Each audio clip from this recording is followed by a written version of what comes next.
And welcome everyone to what will be the possible, final Phoenix Wright Trials and Tribulations live stream when it comes to the story and all that. And I told you that I was gonna bring my coffee. I told you that I was gonna fight Godot once in these streams. Coffee to coffee. I made a cup of coffee for this. Mainly also I didn't have one this morning, so you know it works.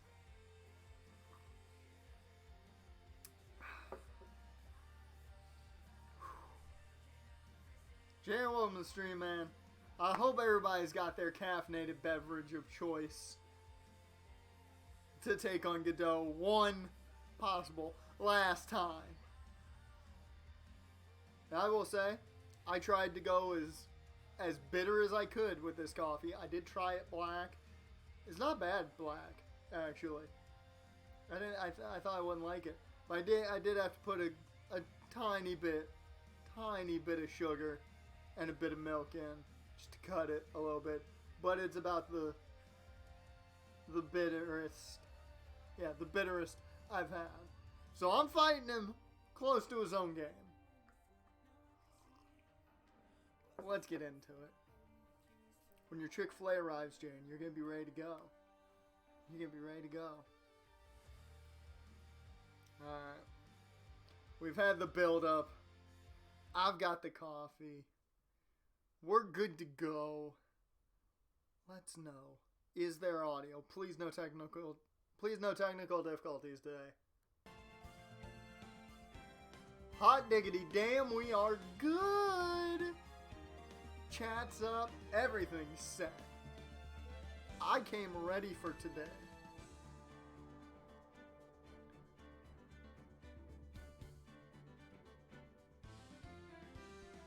Day, you never know. He may have a movie shooting in Europe in August. We don't know.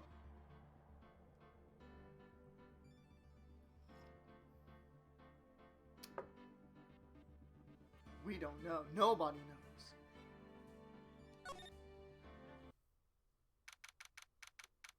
February 10th, 3:36 p.m. District Court, courtroom number 7. So someone legit tried tweeting that Kenny Omega is a former WWE guy. I mean, technically, yes, because he was in developmental. So technically, he's not wrong. Technically.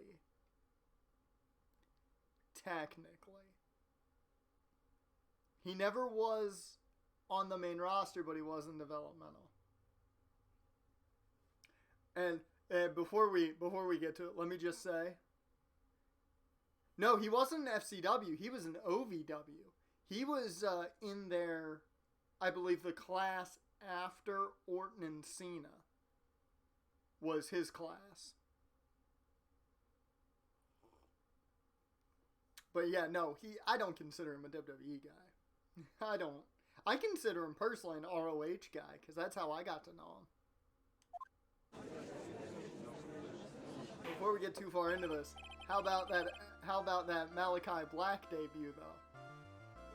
If only I knew he was debuting last night. If only I had known beforehand. Man, wouldn't that have been weird? If me rebooking him was actually like a setup to his debut. Wouldn't that be weird? I will say this. Cody Rhodes would hate my booking for him. I'd have him beat Cody in 5 seconds. It would be so much money if he squashed Cody. So much money. Cody's never going to do that because he didn't even sell the black mass like Arn. Arn died. Cody took it and went... I'm like, come on, sell it like Arn. Take notes, man. Man, I'm so scared. I'm so scared. Yeah, no, I saw he had the 30-day no compete, not the 90-day. I don't think it's that bad of a thing. I personally think Aleister Black will return to WWE at some point. At some point. I don't think we've seen the last of Aleister Black. I think Malachi Black will be in AEW for a decent amount of time, but I certainly don't think we've actually seen the end of Aleister Black. Mainly because he said so himself, almost. Because he said him returning to WWE was not going to happen for some time. I'm just like, okay, so you're saying you're probably going to return at some point. I don't think we've seen the end of Aleister Black, but Malachi Black, I will say this, nobody apparently watched the damn Instagram story he put either. Yeah, it was OVW. I said OVW. OVE was a faction in TNA. Oh, it was Deep South? Oh, I thought he was in the OVW class. Oh, so never mind. He was in there before Cena, because Deep South was before OVW. Damn. See, I always forget Deep South, because OVW is where all the names came from. OVW is where, like, all the big names came from. Batista, Cena, Orton, Shelton. Who else was in Brock was in OVW at the time. Like, that class was star-studded. Alright. But yeah, nobody watched that.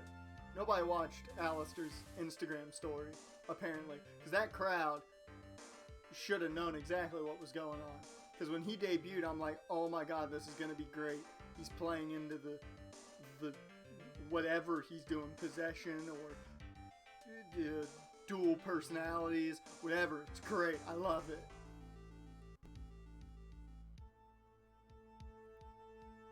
What else was I gonna say? Oh yeah, and also Excalibur. I love him. He's great. But his explanation of Tommy End was terrible. It killed that debut, man. Like, oh, it hurt. It hurt me. Because I love Excalibur so much. And he was trying his damnedest to find a way to do it, and he just couldn't. He should have just not said his name, but I feel like it's a network thing. Because the TNT hates surprises, it seems. Oh no, that's part of his character. Watch the Instagram story! People need to watch the Instagram story! I hate it. He worked so hard. 5 minutes he put into that. It's a 5-minute short, and it's phenomenally done. A ton of credit to the director and slash DP. They worked fantastically on that. Find it. I guarantee you can find it somewhere on Twitter or whatever. People need to watch that because the eye is literally part of the gimmick. The eye is Malachi Black. It's not even him just running with the eye from WWE. It's the character is the eye. It's like, it's fantastic. It's fantastic because Tommy End got his eye fixed. Malachi Black did not. It's so fantastic. Oh, it's such a good short.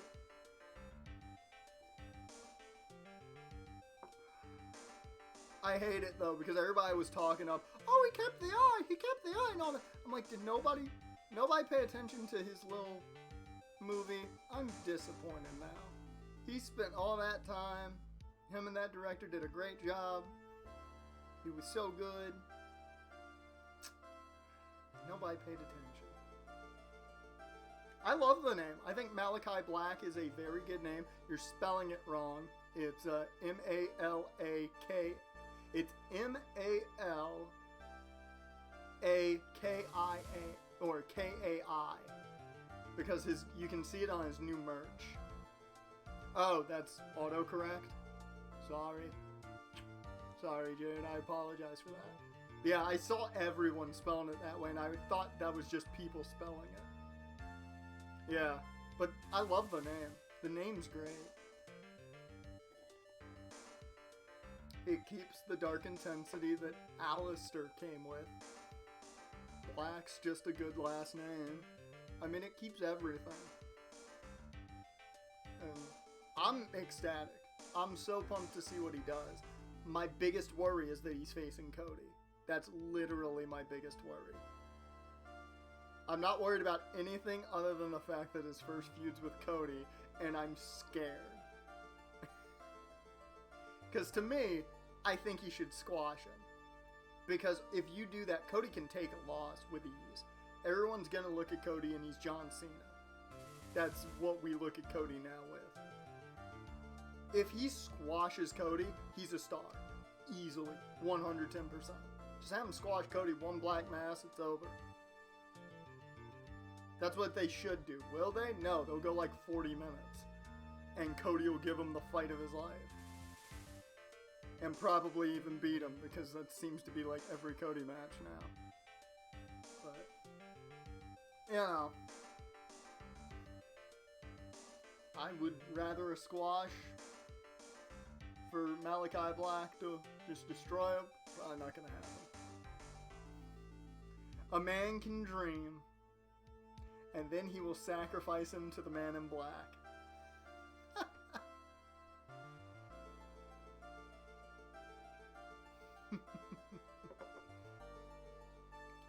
Now let's get to the game. I've done my gushing over how great Tommy End did with everything. Conveniently after I got done gushing over Tommy End earlier yesterday. I have to gush over Tommy End a lot. If you can't tell, I like Tommy End. He's great. He also seems like a great human being, does Tom Budgeon. He seems like a great human being.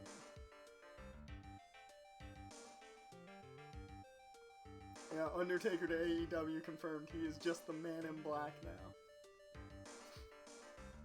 Now then, before we proceed any further, shit, I should have read that before I even started going. I'm going to announce the results of the test we had performed earlier. Test? Yes, test. Done on the bloody dagger that was found stuck in the pine tree. Oh, yeah! That! I totally forgot about that. I kinda did. I remembered the knife I forgot was stuck in a tree. That's the weapon that Maya Fey used when she fought with the victim. So what are the results? Was it the victim's blood, or... Due to the time constraints, a full test wasn't possible. However, there's one thing we can say with certainty. The blood that was on this dagger was not the victim's blood.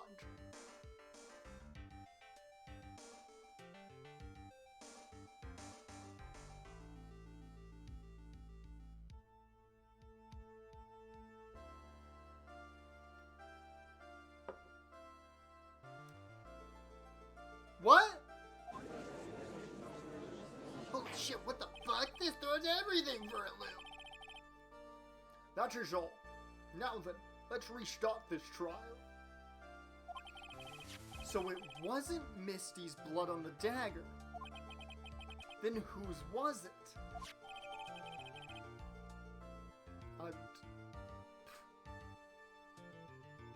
I mean, I think there's a possibility it's Maya's, but that's about it. I'm sure both the defense and the prosecution know this, but this trial is rapidly coming to a close. Both sides will need to show some firm evidence with their claims. Saying a trial at this point, everyone here is doing Gumshoe's job for them. Poor Gumshoe, man. Poor Gumshoe. I understand, Your Honor. From what I've heard, the witness is dangerously weak, physically speaking. So let's finish this quickly. I will say, if we do finish this real fast, let's say we finish this within an hour. Not saying it's gonna happen, but if we do finish this within an hour or so, and there's a good amount of time left, I'll probably restart the stream for YouTube purposes, and we'll just jump into something else real quick. You know. Or I'll show you guys the next game we're going to be doing for Throwback Thursday. Because I do know what we're going into for Throwback Thursday after I get back from vacation. We're not going to do it next week, but when I come back from my vacation, we will start the next big Throwback Thursday game.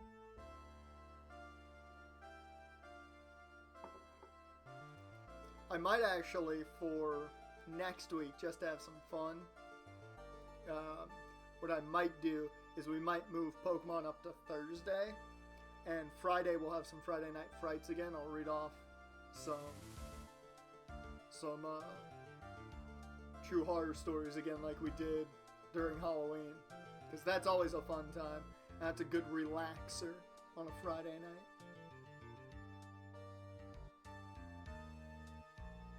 Agreed.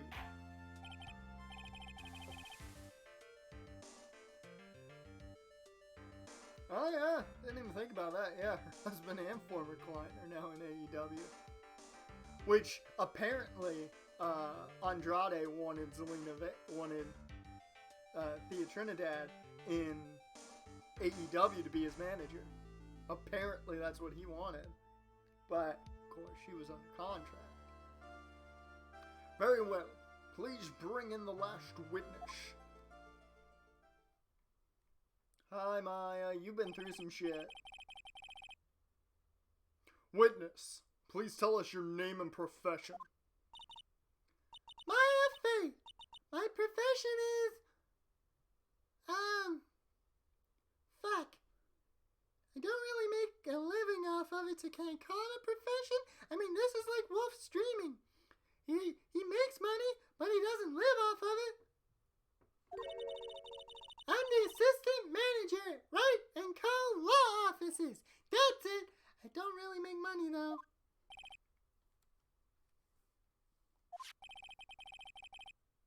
According to the magazine I have here, you're a spirit medium of the Kurain channeling technique. I'm frightened. The Fae Clan.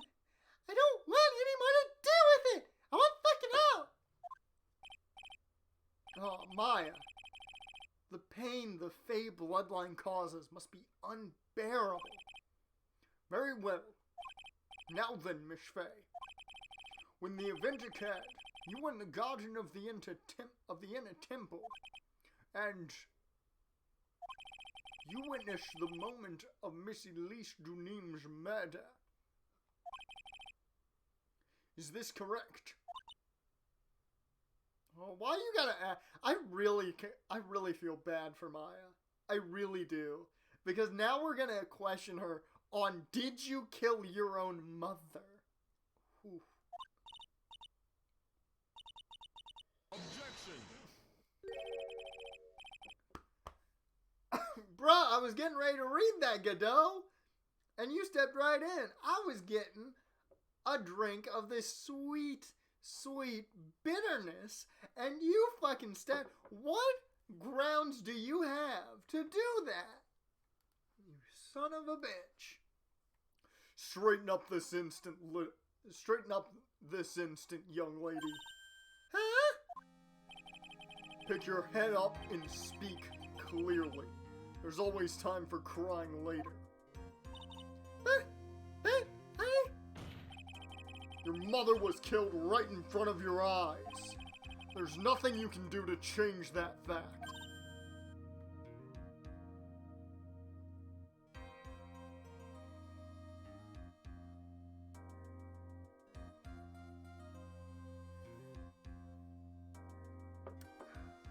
Damn! But there's something you can do. You can finish this. You've been watching the whole thing, right? You've seen the witness come out, and you've seen us squeeze the truth out of them. Now it's your turn. Let's hear your testimony. On the night of the crime, what exactly did you see happen? Witness, if you please. Yes, Your Honor.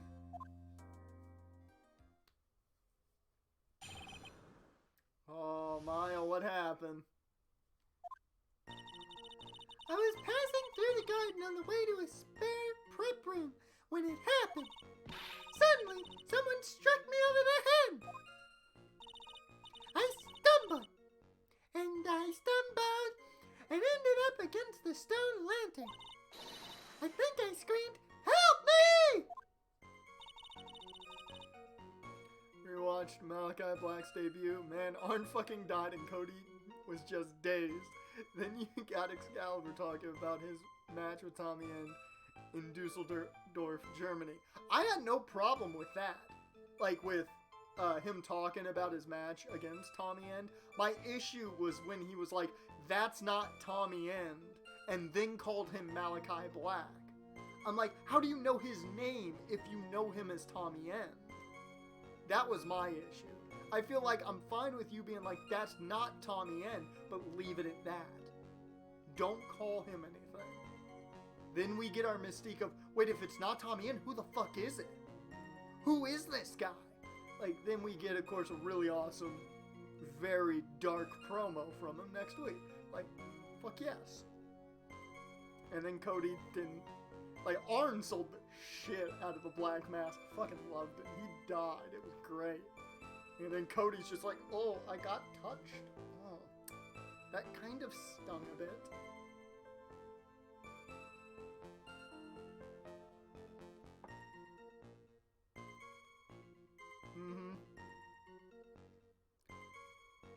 Well, his first name is Matthew. Murphy's name is Matthew Adams. Yeah. No, and here, I'll go over since you didn't see it, I'll go over the Instagram story. Essentially, he's in a psych ward, and they have him in for questioning. Josiah Williams is one of the doctors, which is even better. Oh no, that's how you should take it. Because in the Instagram story, they literally have the one doc takes the patch off his eye, and he's like, it's healing quite nicely. This is why you shouldn't get in fights with other inmates. And Tommy says, "You mean getting thrown into the stairs?" And the doc brings up his fight with Matthew, being the other inmate, and that would be Murphy when he threw his eye into the stairs and all that. They literally talk about it in the Instagram story. And then he starts having these visions with like a claymation version of his Dark Father character, which is fucking great. And he starts freaking out. Josiah Williams is bugging out like he's gonna die. And then he breaks off the cuffs they have him in, kills the doctor, and then threatens Josiah Williams. We don't see him kill him. And he walks out in the suit singing "The Devil Made Me Do It," which was phenomenal. So good. So Malachi Black is either a split personality or it's like a possession thing. But either way, it's great. It's great.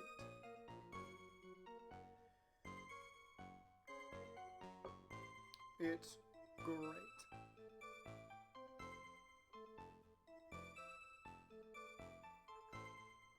Need to counterbalance all that coffee. Then something warm splashed over me. That's when I lost consciousness. Something warm.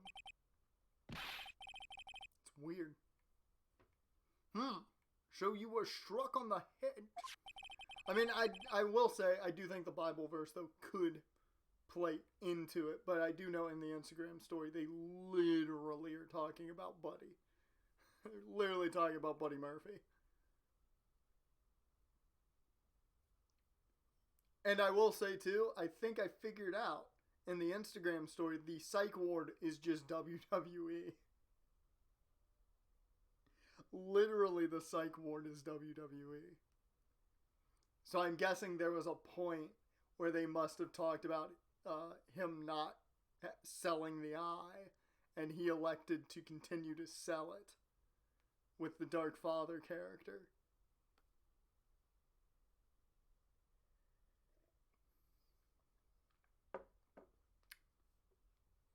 However, give him full credit. I love that he's continuing to utilize the eye as part of his character. It's genius. It's genius. I suppose it must have been this staff. And I mean, you could also say that he's taken it to the point of it's still real to me, damn it. Maya, the person who hit you, it was Dahlia Hawthorne, wasn't it? I'm sorry, Nick. I couldn't see. I don't know who it was. Maya, think hard. Sorry, Nick, but I really couldn't.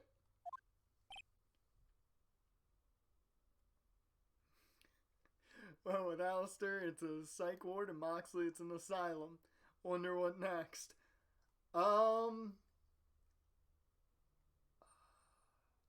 Jail cell, like a literal jail cell, is probably what I would think next. From somebody, if they were to do it. Like, that's the only thing I could think of. Oh, no. No, I thought the exact thing. I thought Arkham Asylum with Black's thing, because I'm like, this is very Joker-ish to a point, and I love it even more now. And I'll say this much,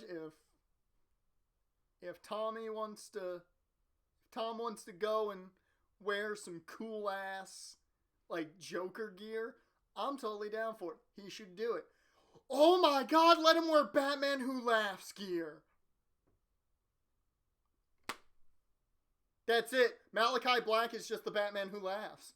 That's what he should be. He should just be the Batman Who Laughs. He's Negative Earth, what is it? Negative Earth 3, I think, is Batman Who Laughs. Either way, he should just be the Batman Who Laughs. Boom. There we go. Also, his t-shirt on AEW's shop is fucking awesome looking. It's fantastic.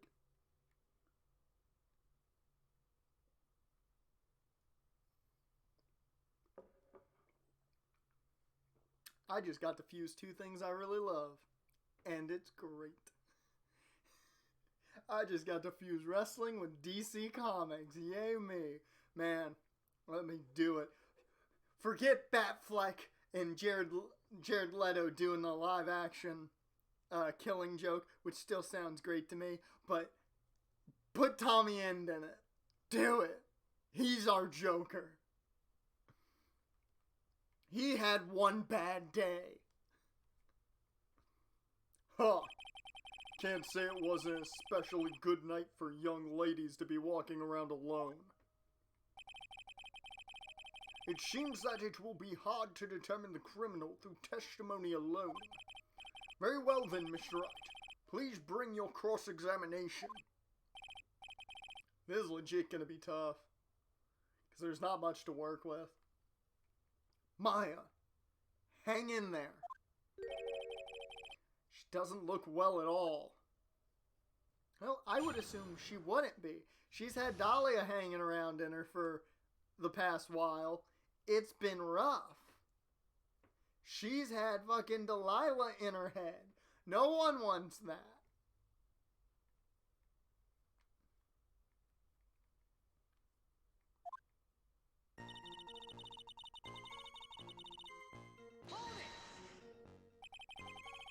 Who else was on the inner temple side that night? Well, Sister McKinney, of course. But I remember her saying that Iris would be coming later as well. On the day after the incident, Edgeworth met Bikini at Hazakura Temple. That means she couldn't be the criminal. So then, did Iris actually come later like she said? Well, let me think. She seems confused. It's probably because she's so tired. No! I'm sure I didn't see her. She must have come while I was preparing for the training.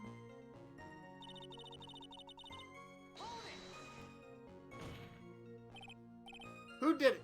Who hit you? Well, I didn't see who it was. I was hit from behind. You didn't see the person? But after that, your attacker was in front of you. How could you not see who it was? Oh! Let me think for a sec. I'm sorry. I just can't remember. Maya's really having a hard time. What should I do? I'm gonna leave her alone for now, mainly because I want to get this last section. Considering the conditions of the crime scene, it's not surprising she didn't see her attacker. Huh. So it looks like even you've got some compassion. Judging by the testimony thus far, the identity of the attacker was most likely the spirit that was channeled by Elise Dunin, Delilah Hawthorne. Very well. Please continue with your testimony. What happened after you were struck on the head?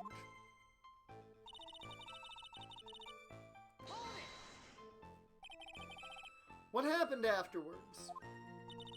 My attacker was in front of me, blocking off my escape, I think. You think? After getting hit like that, I was in a state of panic. There were only two things rolling around in my mind at that time. Well now, this is beginning to get interesting. Maybe I should, let's see. Confused and dazed. Only a couple things rolling around in her head. There we go, that's added to the fanfic. Been a while. So what were the two things rolling around in your mind? My name is Maya Fey. 1 + 1 = 2. Oh, I saw that. I saw that. Mr. Trubisky got married this week and thought there was a reception. I saw that. That was good. That was good. You see, for some crazy reason, I was afraid I was going to lose my memory. I know it died considering my life was in danger, but that's how it was. That's not odd at all. Your actions are understandable, given the circumstances. So, what did you do then?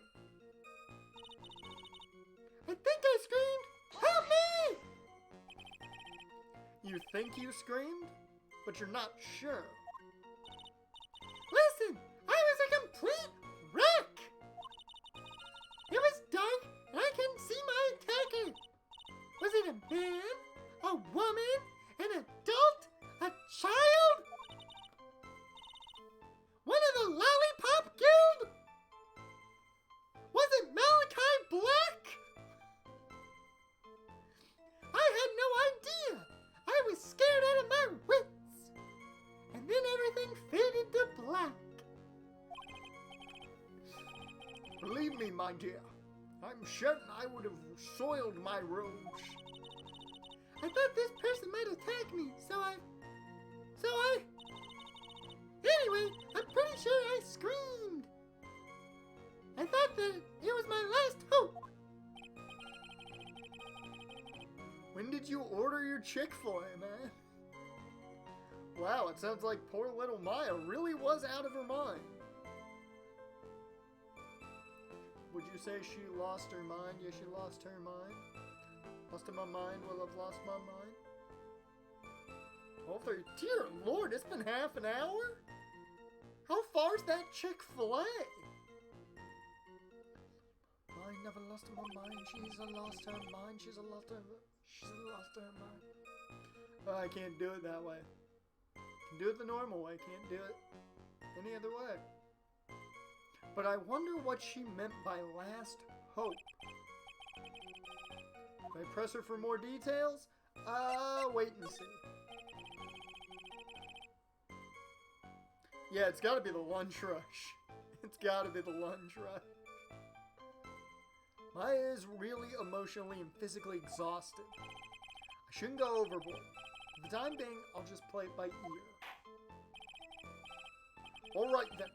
Witness, go on with your testimony. Oh, okay.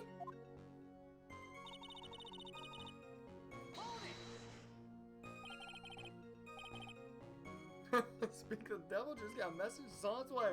Oh, there you go. You don't mean...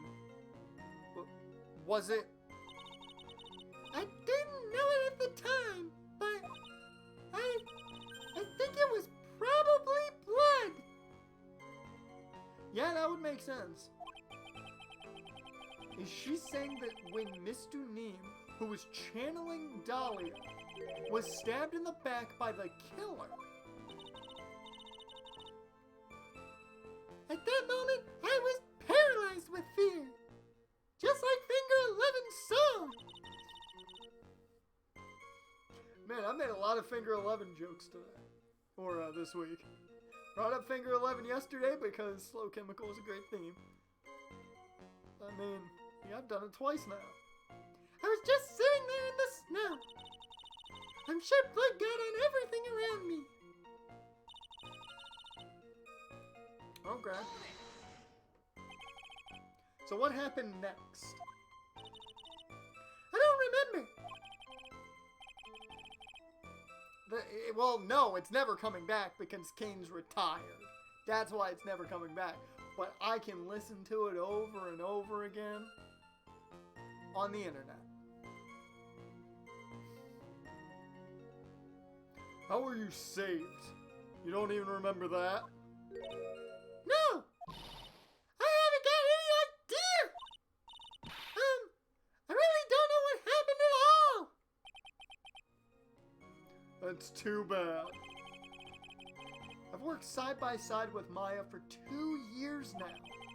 I can tell when she's trying to hide something by how she acts. Right now, I'm absolutely certain she's hiding something. Alright,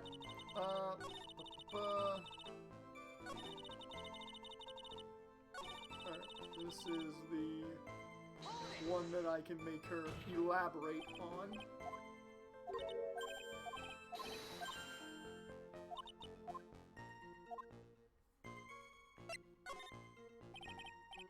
Come on, Maya. This isn't making sense. Why didn't you see this person? Well, let me think. It was, oh yeah, that's right. It was dark. That's it. It was dark. It's not good to have too much light around when someone is undergoing spiritual training. Come to think of it, there was earlier testimony to that effect as well. So it was dark in the garden on the night of the crime, which is why she didn't see her attacker. I thought maybe she was trying to hide something, but I guess not. Judging by the testimony thus far, the identity of the attacker was most likely the spirit of the lead. Yeah, okay.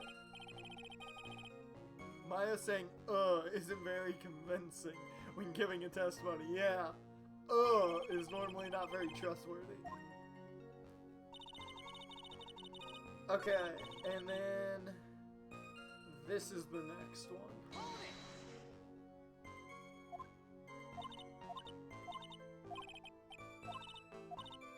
I'm not gonna lie, I'm kinda sad that we're possibly, because I don't want to say it's over yet, because we have been M. Night Shyamalan plot twisted plenty in this game. But I'm gonna be sad when this finishes. Because we've done so much Phoenix Wright. It kind of become a thing with the stream. Just, it's kind of our new Danganronpa is Phoenix Wright. And how's the testimony that Dahlia gave have any credit anymore? That's a good point. That's a good point. I mean, I get why she's screamed. If I get the rest of the game. I mean, hey, I can find a way to get the DS games. I can find a way to get the DS games. And I do plan at some point getting the console game when it comes out. Whenever I have the money for it. But I will say, these games have tempted me to try and do the DS ones. They are tempting me to do it. I'm gonna start with, what did she scream? I'm gonna start with that. So you're certain that you screamed, help me? I think so. Now that I think about it, yeah, that's gotta be what I screamed. Huh. Is it all that strange trait for her to have screamed, help me? No, but something about that bugs me. Why would you face someone that's trying to kill you and go through the trouble of screaming for help? Alright then, witness, go on with your testimony. Oh, okay. Hey, there you go. Get that KFC. Get that Chick-fil-A.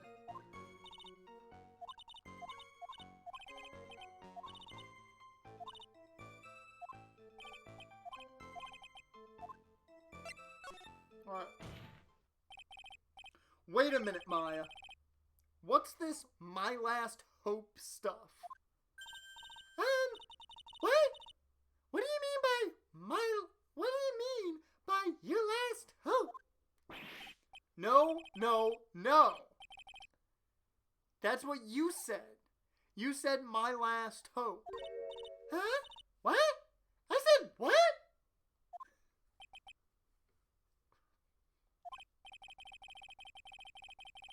Look, you were facing an attacker that you couldn't see, and you screamed, right? You screamed, help me! Is that a good impersonation of Maya from Phoenix there? Yeah.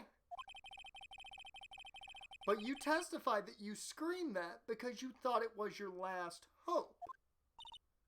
Oh. Well, that's like, what do you call it when that happens? Maya's not doing so well up there. Oh, yeah, oh, that's right! I remember now! I was facing my attacker. That's not who I was screaming at. What did you just say?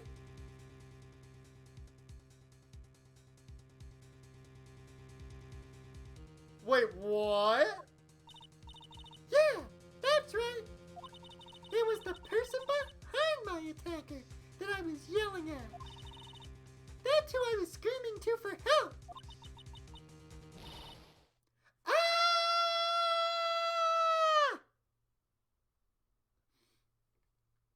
I apologize for headphone users that are watching this after the fact.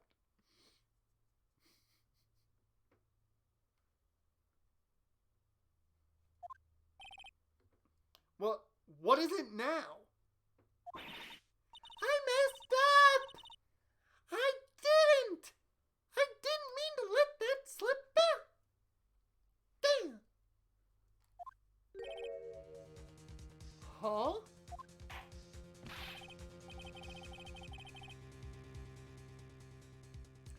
During the fact, I just heard a grown man scream like a little girl. Yeah, you did. Although, this was all in imitation purposes. This is art. This is voice acting. Witness, are you absolutely sure of what you're saying? Behind the attacker, there was another person. I am. Well, I meant to keep that part a secret. Yeah. What have I done? Huh. It takes a ton of pressure to make a diamond. True. That's what I always say. a ton of pressure. You're in a court of law here. You can't make things up or try to hide things in this chamber. Witness, the information you just presented is vital to this case. I want you to add it to your testimony.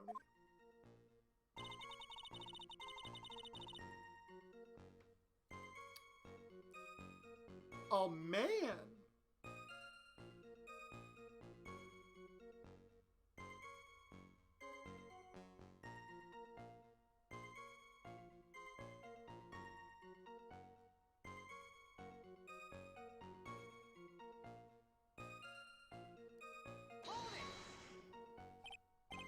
A man? Who was this man? Who is he? What's his name? I need to know. Hey, what am I talking about cliffhanger? God, it's like everything's coming full circle. Between Aleister Black and his Malachi Black debut last night, and now talk about how they kind of spoiled a possible cliffhanger. Now we get a cliffhanger here with the man we don't know. It's great. Everything's coming full circle. It's like fate, destiny. Well, you see, I couldn't see. You couldn't see? She's used this excuse twice now. Well, you know, lantern light isn't very bright. Lantern light, did you say? There's a great big stone lantern in the garden. They always light it when an acolyte is there for training. Hey! You know what they say? Under the lanterns, darkness reigns. So I could see the person that was further away, but not my attacker, who was closer. Plus, there weren't any other light sources in the garden at the time.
Why is Maya lying to us?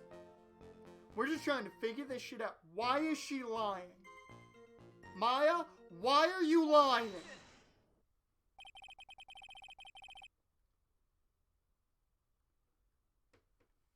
So there was a man standing behind your attacker. Yeah.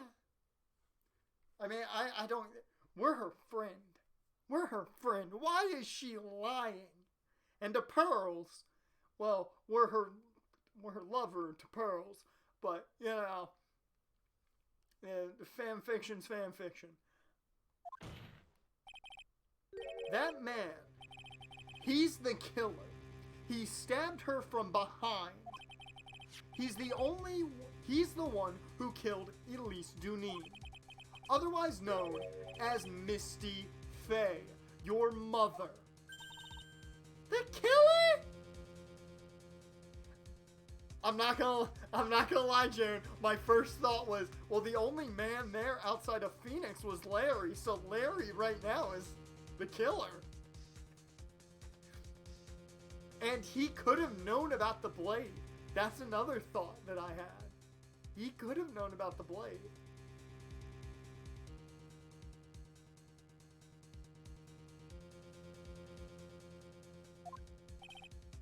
Maya, you know who killed your mother, don't you? What is the meaning of this, Mr. Wright? To be frank, Your Honor, and my name's Phoenix, I think she is in shock and quite confused. That's why she hasn't noticed the huge problem with her testimony. Huh? What do you mean? What problem? Maya, on the night of the crime, the stone lantern was out of commission. Huh? What? It's true. It's damn true. There was no light anywhere in the garden that night. No! Order! Order in the court! Mr. Godot, explain this. I've already finished my cup. Add the pureness of milk to the perfect clear darkness of coffee, sir. I did that. I added just a bit. Just a splash. The smallest amount.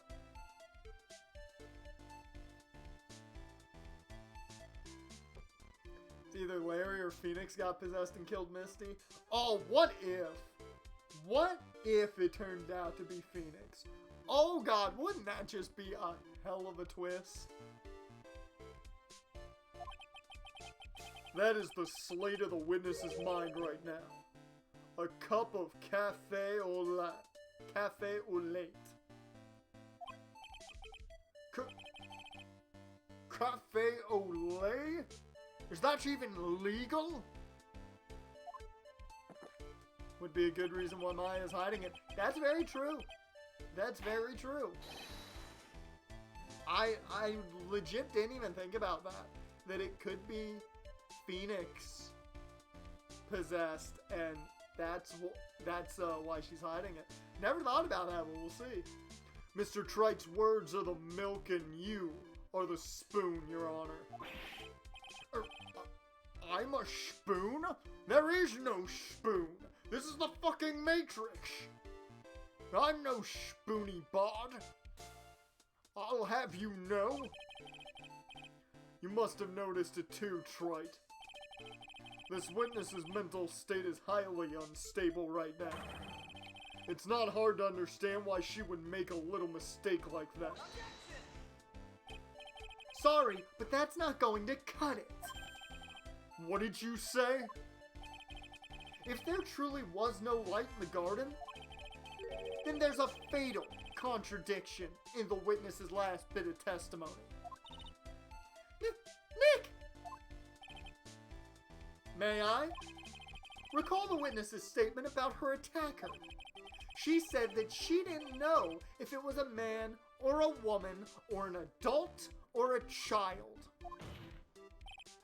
And yet, the witness could describe a person that was standing behind her attacker.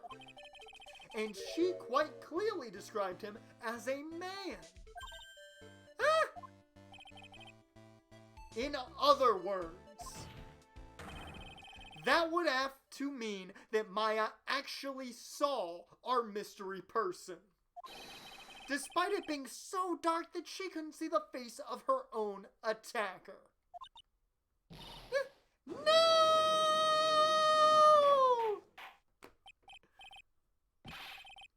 Order! Order! Order! What in the world does this all mean, Mr. Wright? Are you saying Miss Faye saw the real killer under pitch black conditions? Objection! Trite, do you have any idea what you're proposing? How could she have seen in the dark? There was no other light source at the scene. Objection! There are some things that you can only see in the dark, Mr. Goodell.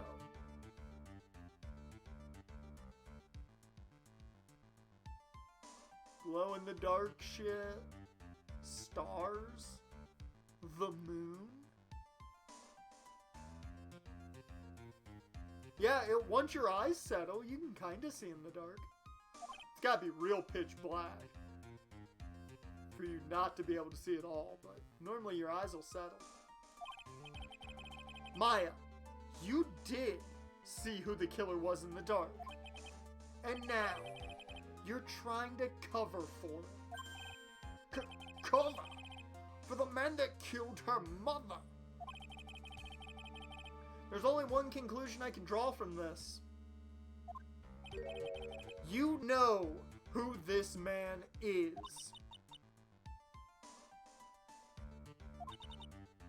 Please!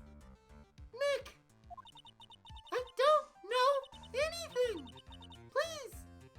I'm begging you! Huh. You talk a good game, Trite, but let's see if you can walk the walk.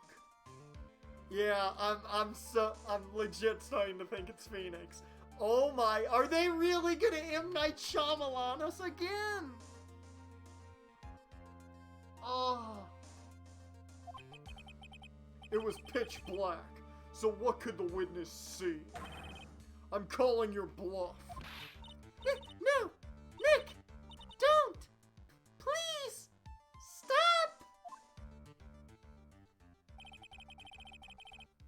Maya is dead set on protecting this guy. The man who murdered Maya's long-lost mother. But I can't let him get away with it. I'm a lawyer, an officer of the court. I'm here to find the truth. All right, Mr. Wright. Time to show us what you've got. Let's shave real quick.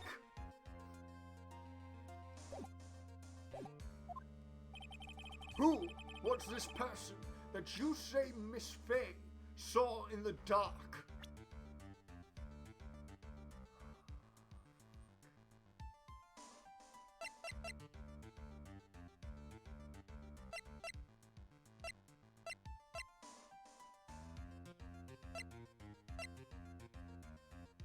I can't even pick Phoenix.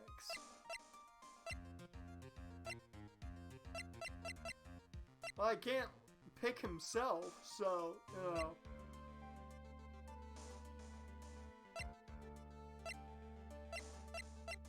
Oh no, I know who did it. Oh god, I know who did it.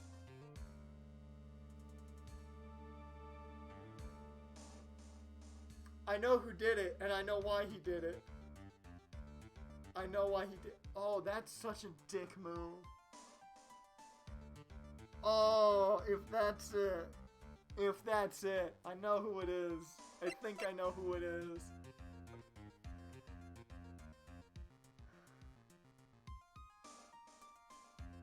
I didn't think this would be legit.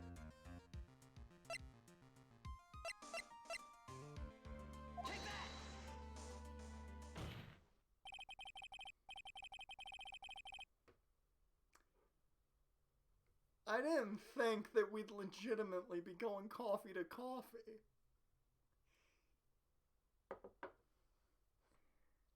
He wanted to make Phoenix pay.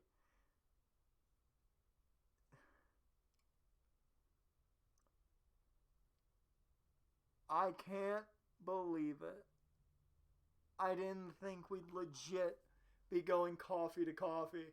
I legitimately was looking at the characters and I'm like, what would you be able to see in the dark? And then I was like, oh, wait a minute.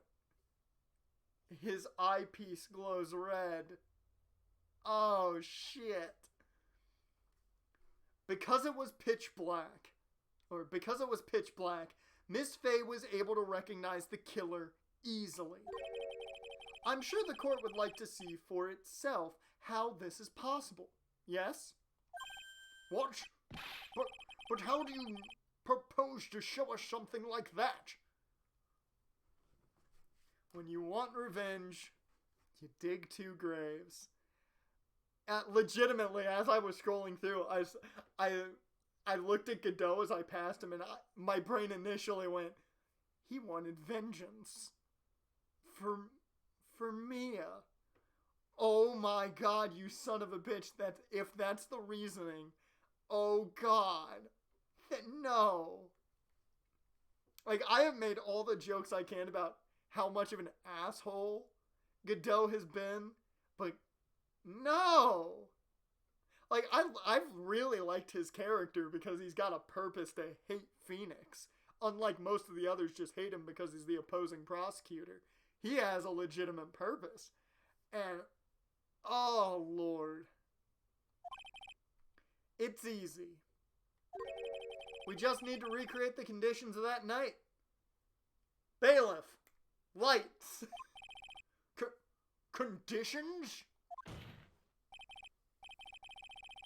Your Honor, the defense officially requests that all the lights in this courtroom be turned off.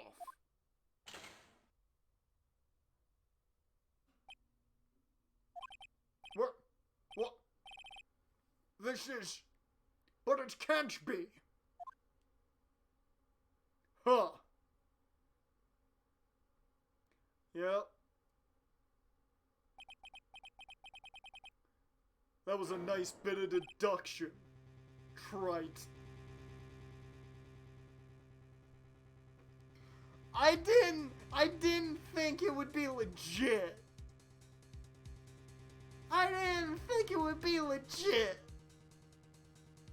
Like, it's been a joke this entire time of how I wanted to put down Godot. Like, I made the joke of the coffee, going coffee to coffee with him. Why is it every time I make a joke while we're playing the games, it ends up, that's the bad guy?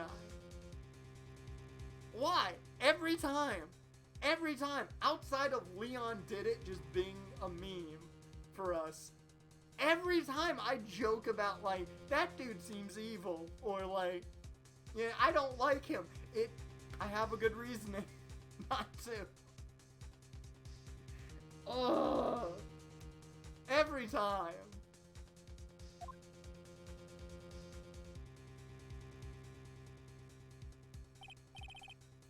Well, everyone,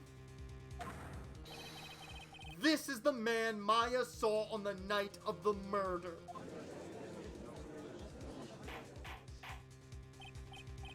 Order! Order! Order! Prosecutor Godot, what is the meaning of this? The only good thing about Godot, his jazz music. You got that right. It's the only good thing about him. That and the man loves himself some caffeine. Surely you must be shocked to hear yourself accused of such a thing. Why aren't you denying it? Huh. Your Honor, you're asking the wrong person. What do you mean by that? If you've got a question, ask the witness.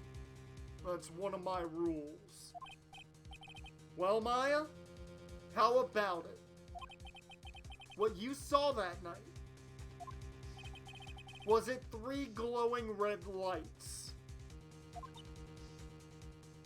Maya? Well, witness, answer the question.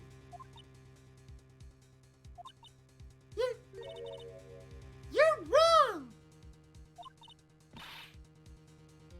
You're bullshitting, Maya. You are bullshitting. I never saw that! Maya! I thought the person that stabbed my mother was a man! For a totally different reason!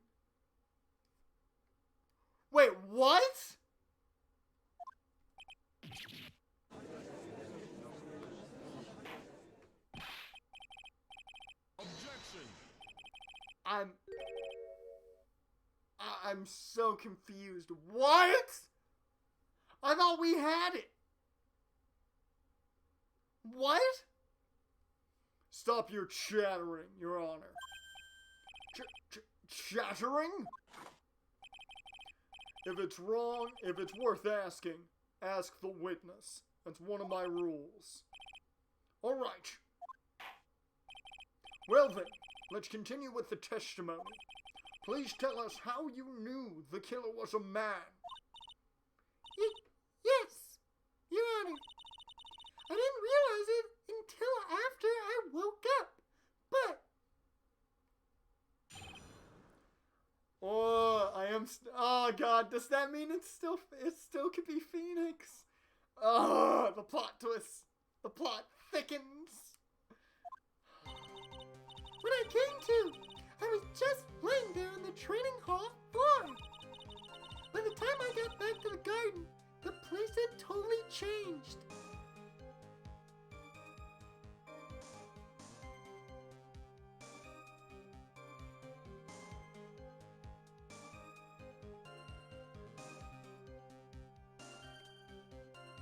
I think I know who did it now. I don't think it's Phoenix. The torches were lit, and the body was gone. And all the snow around the stone lair had been carefully cleaned up too.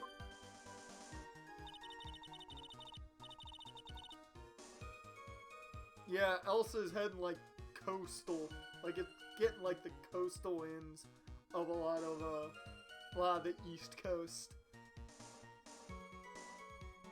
Like legit, all I'm gonna see is a little bit of rain. Since the person did all that work alone, I just assumed it was a man.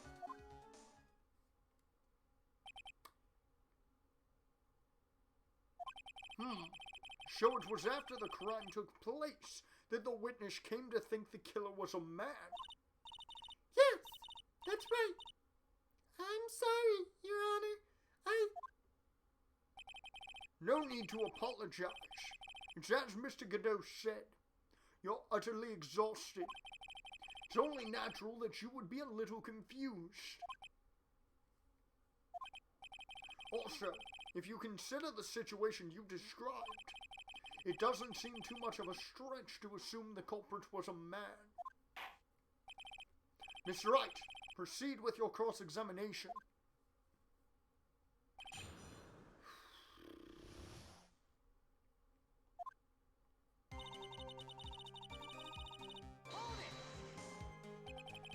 So you lost consciousness when you were in the garden, is that right?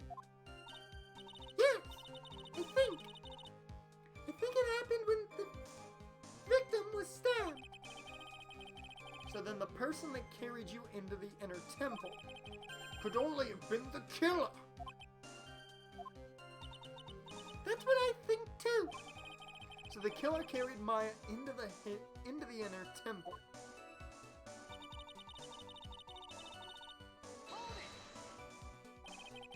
Naturally, the killer must have done it, right?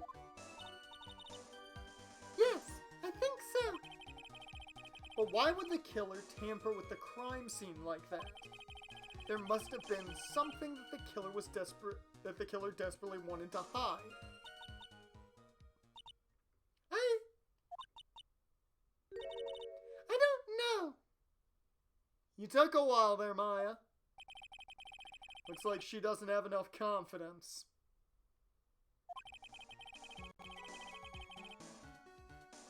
Think I need to gather more information before I ask her again.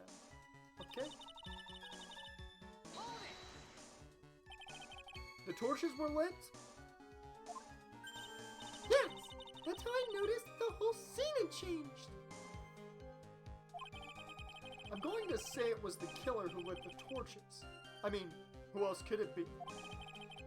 The killer probably lit them since it'd be impossible to do any cover-up work in the dark. So a few weeks ago, they said it was a fact that Brady was talking about Carr with the motherfucker comment. and they tweet that he wasn't. I don't even know what that comment is. I don't even know that comment.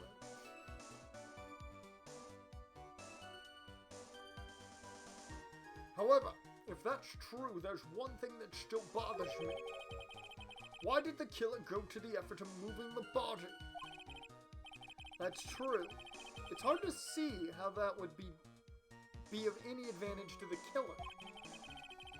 The only one who would gain anything from that would be the only person that was at the inner temple, Maya. Very well. Let me hear some more about the condition of the crime scene.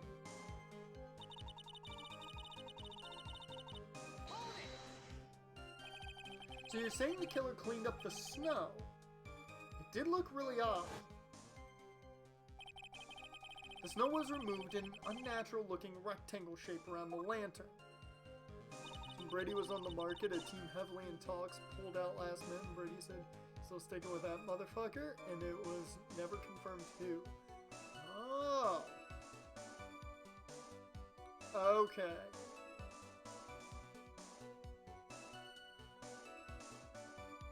Okay. Yeah, okay, I could see how people would assume that's Vegas. I could see how people would assume that's Carr. I can see the thought. But it could be a number of teams. It could be a number of teams. There were a lot of shovels around the inner temple, but they're all really heavy. Way too heavy for me to use. An odd fellow indeed, this killer. Why on earth would anyone want to take snow away? Well, there's one thing I can think of. Didn't you say that a lot of the victims' blood sprayed onto the snow? Yeah. The area had collapsed and ended up being splattered. In other words, the killer's purpose was to hide the bloody snow. I think that's the most reasonable explanation. Perhaps. However, there's something that bothers me. The killer just wanted to hide the snow with blood on it. There was no need to remove that amount. That's true. He could have scooped up just the snow that was stained with blood. It looks like there was some mysteries behind this issue. But I think this will help explain them.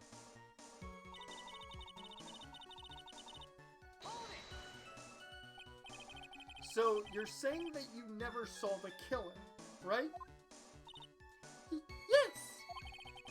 But earlier you very clearly stated that you saw a man behind your attacker. Nick, I'm sorry. The killer certainly went through a lot of trouble. Moving the body by pendulum, manipulating the crime scene. But for what purpose? Why do all that? Fucking Leon did it! And we haven't accused that man of anything yet, and it had to be him. It had to be him. When we're this confused, we have no idea. It could only be one man. It could only be one singular human being. Maybe Maya knows more than she's letting on.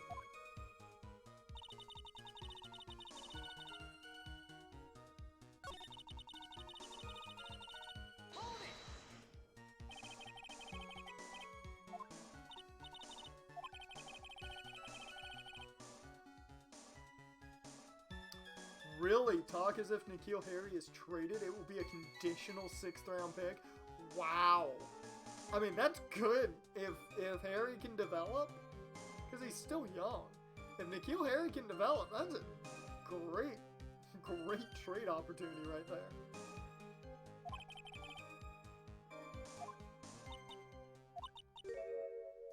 The truth is, when I saw the crime scene, I felt something. You did? Yes. I felt like the killer was hiding the evidence for me. For my sake. is it who I think it is? It might be. What? Hiding it for you? Everyone knew that I was the only one at the inner temple that night. If Sister Bikini had come back and looked at the garden... She may have thought that you had done it. No, she definitely would have thought so. And you're saying that's why the killer cleaned up the crime scene to make it look like nothing had happened? Yes, I'm sure of it. Well, that's certainly an important piece of information. I want you to add that to your testimony. Yes, Your Honor.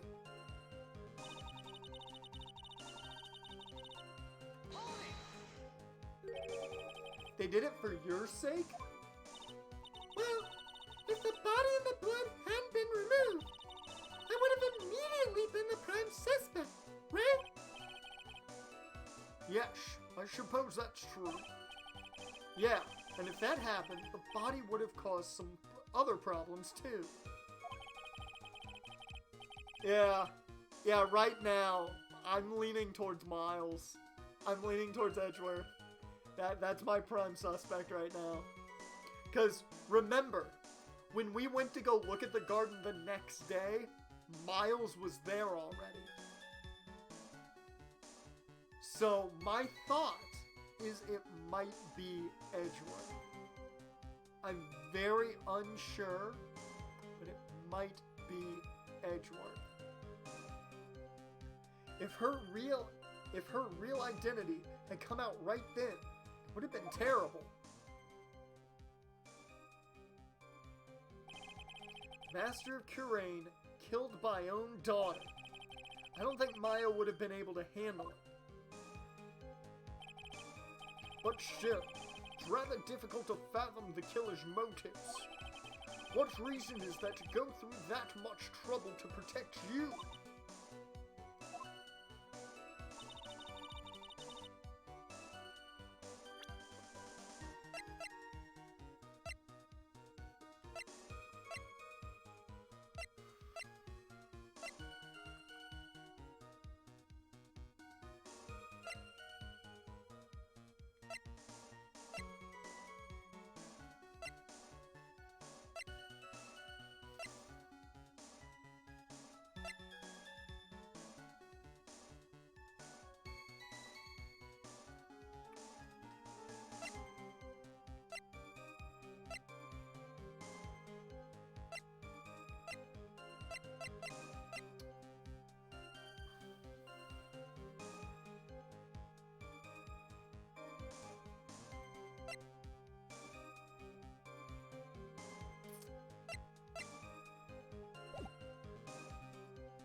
Torches were lit?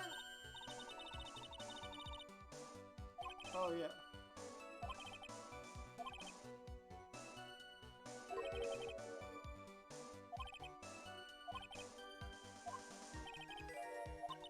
Yeah. Okay. You already read that? Thought so.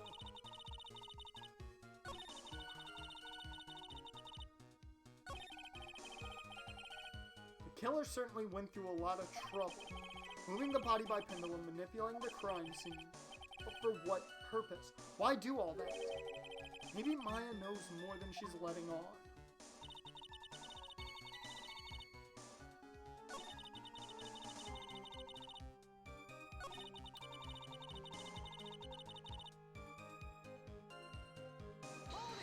Oh, I'll read this again.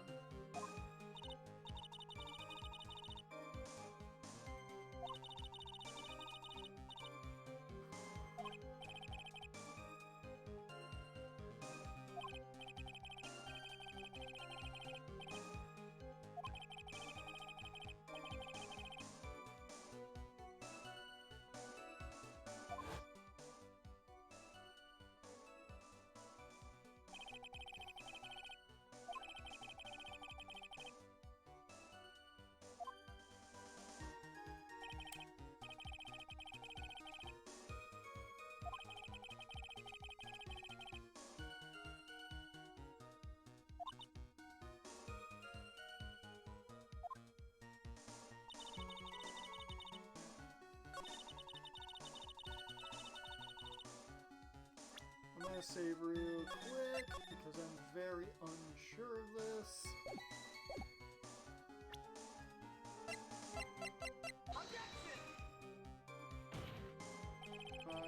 Nope.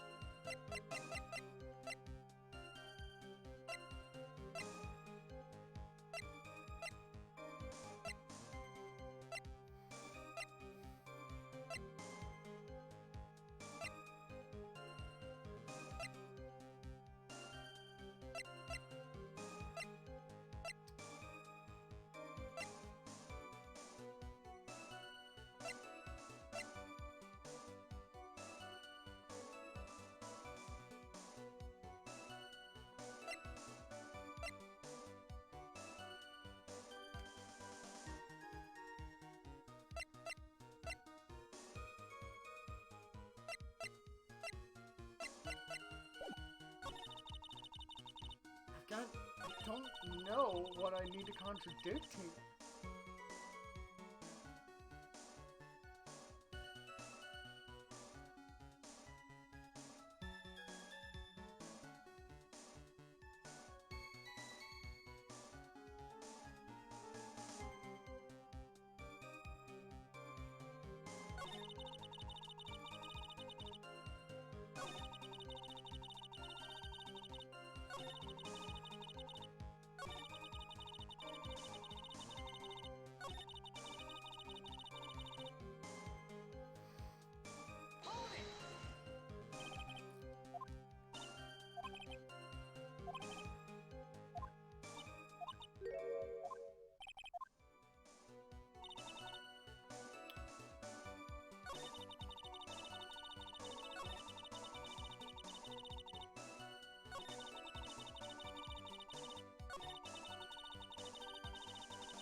Jan, you might have to go to the guide.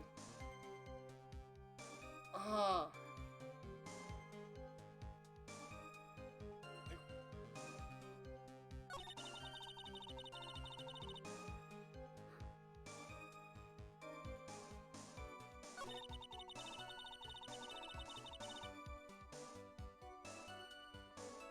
I don't want it all, as normal. Don't want it all. But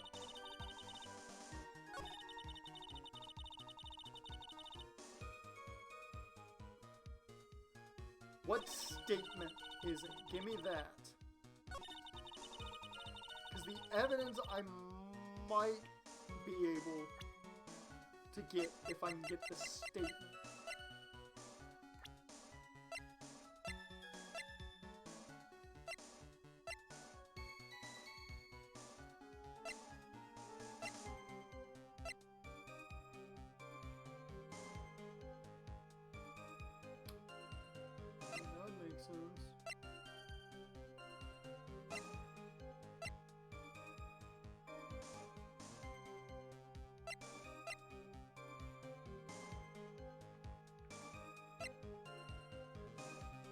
It's a piece of evidence, not a person. Okay.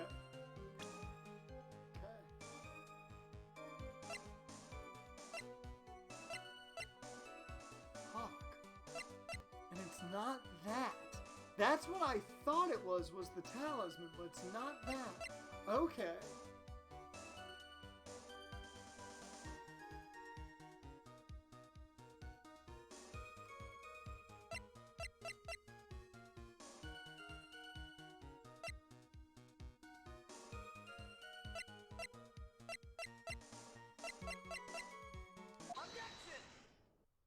Okay.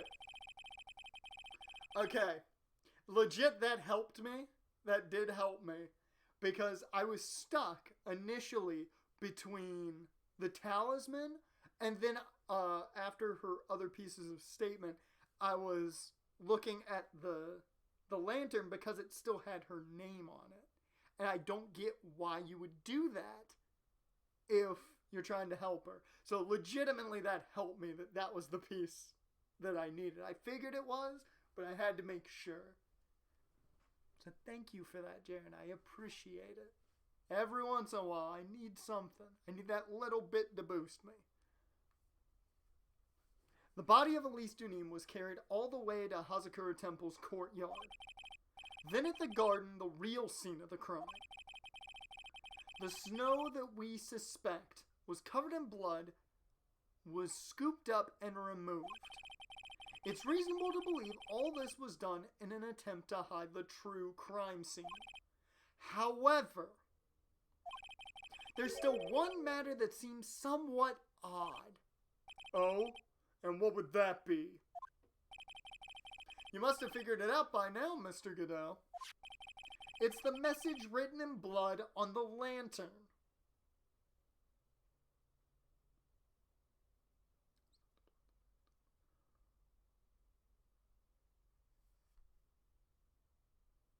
They use their own blood.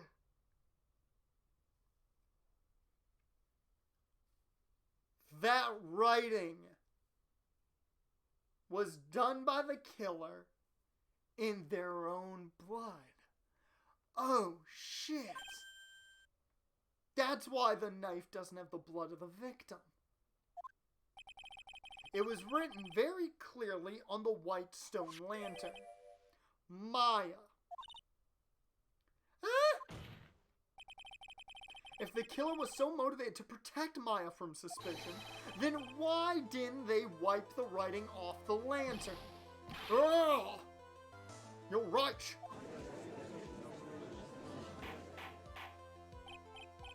Order! Order! Order! But Mr. Wright, isn't it a fact that the killer was trying to cover up the crime scene? Indeed, but it doesn't make much sense to move the body and remove the bloody snow, then not wipe off the most incriminating thing of all, the bloody writing. But if that's the case, do you have an explanation for the killer's mysterious behavior? Why would this killer move the body and remove all that snow, but then leave the bloody writing on the lantern? I don't know what the killer's plan was, but it's a fact that the killer left the writing on the lantern. I'm saving real quick just in case I gotta explain something here with evidence. There must be a reason for it. Well then, Mr. Wright, let's hear your opinion. Why did the killer leave the message written in blood on the lantern? And the crime on Maya, the killer didn't notice it. I mean, eventually I'll have to go down these routes because of Trophy. But I'm gonna trust my gut. I'm gonna go with my gut on this. I think the killer wrote it in their blood using the knife we thought at first was the blood of the victim. I think it's the blood of the killer. There's only one reason, and it's easier to spot than Sister Bikini in a bikini. Dear Lord Phoenix, that's a terrible image. Don't do that to people. It's because the killer is the one who wrote it. Huh? Too bad, Mr. Wright. Really? I thought that was it. I legit thought that was it. Don't you remember the testimony of that rather pathetic, vile woman?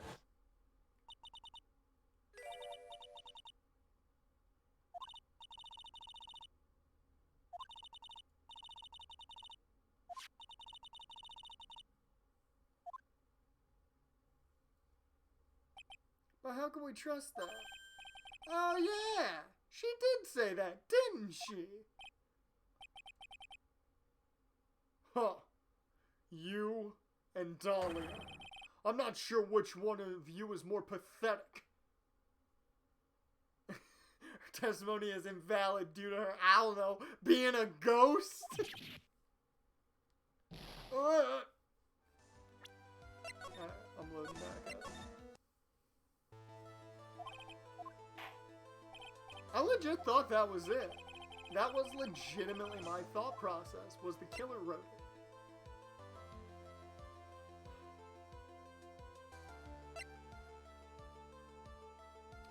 There's no way the killer didn't notice it if he was taking care of everything else. There's only one reason. One is obvious as Jean Armstrong in a thong on the Riviera. What?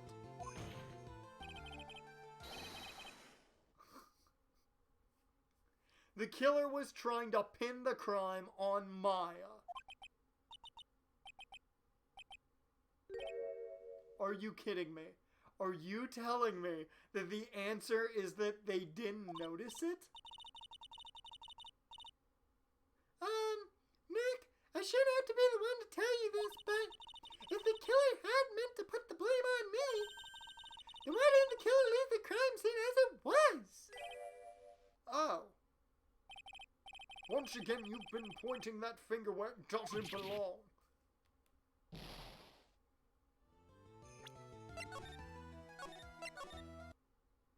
Fuck! Are you kidding me? This killer is just oblivious?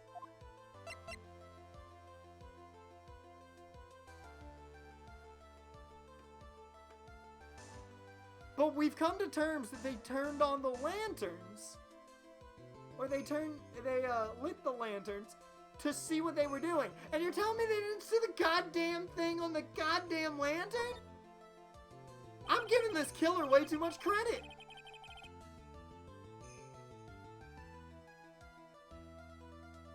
I'm giving the killer so much goddamn credit. Well, it was bound to happen. I've been too big brain on this game for a while. I needed a small brain moment. Prosecutor Godot, earlier in this trial, you gave me some good advice. Once you eliminate the impossible, which I have, whatever remains must be the truth. Maybe you're not as dumb as I thought. The real killer wanted to disguise the fact that a crime had occurred there. If that's the case, they wouldn't have left the bloody writing on the stone lantern on purpose.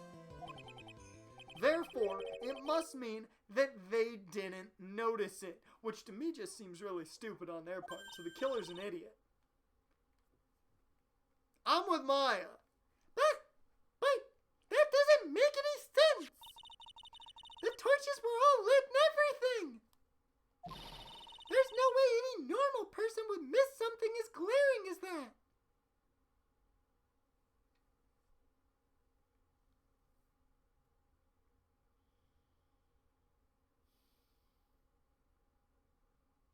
I'm an idiot!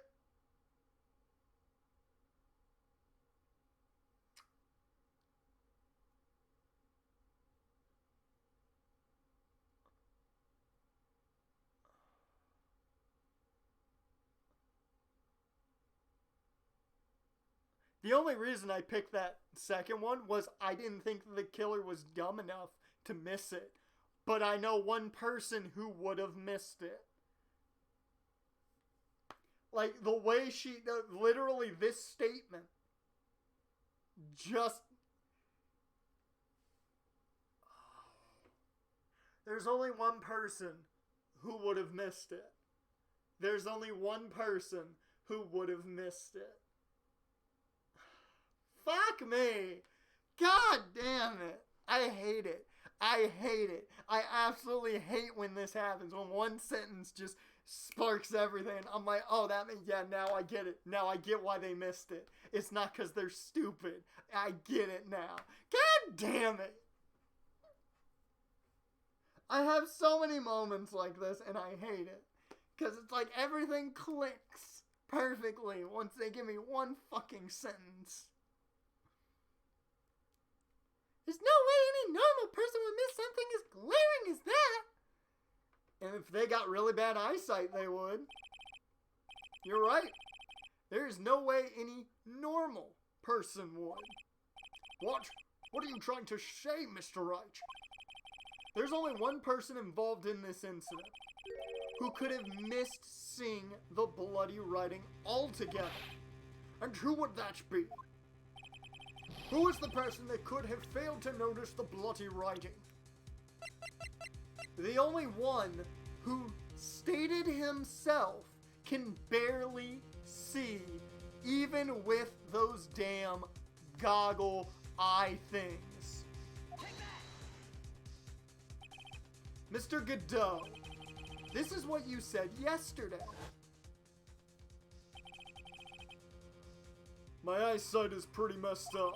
Even with these huge goggles on my head, I still can't see everything. God damn it. You can't see everything? Is that correct, Mr. Godot? This lantern was submitted as evidence today. I would like the court to think back to the moment it was first presented.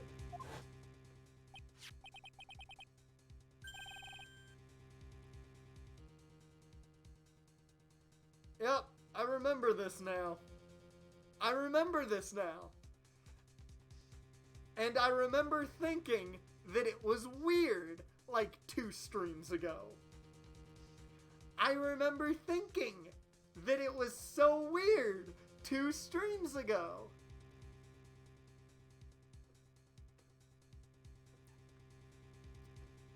It was right there. Right fucking there. The worst part of it is, I remember him stating that he can't see very well. I remember him absolutely flipping shit that there was something written on the lantern.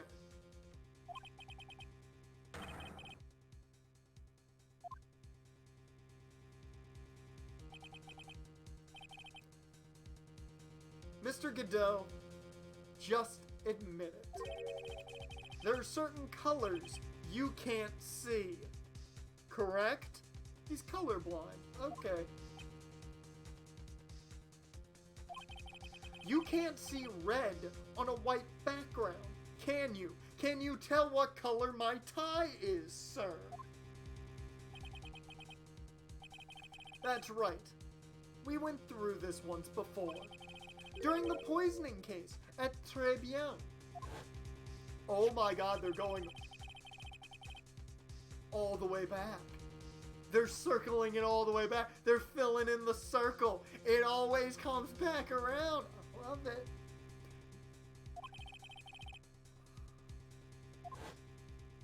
He didn't see the blood stain.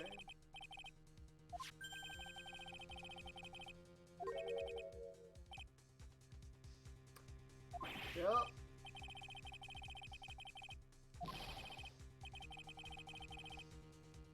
He can't see red on white. You could see the coffee on the white apron, but you couldn't see the ketchup because it was red. Huh. It's strange. In a black and white photo, those letters would have appeared black to me. How dare you try and ban me from my own stream, Addisik? How dare you? But welcome to the stream, man. I wonder, why am I the only one that can't see them? So then, Mr. Godot, are you admitting it? Are you admitting that you can't see the red writing on that lantern?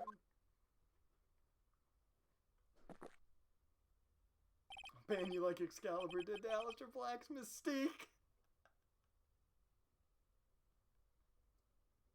I love that everyone agrees with me about that. I'm so happy that everybody agrees with me about that. I love it. Because it was such a small thing, but it bugs me so much. Hey, Gramps. Didn't you know?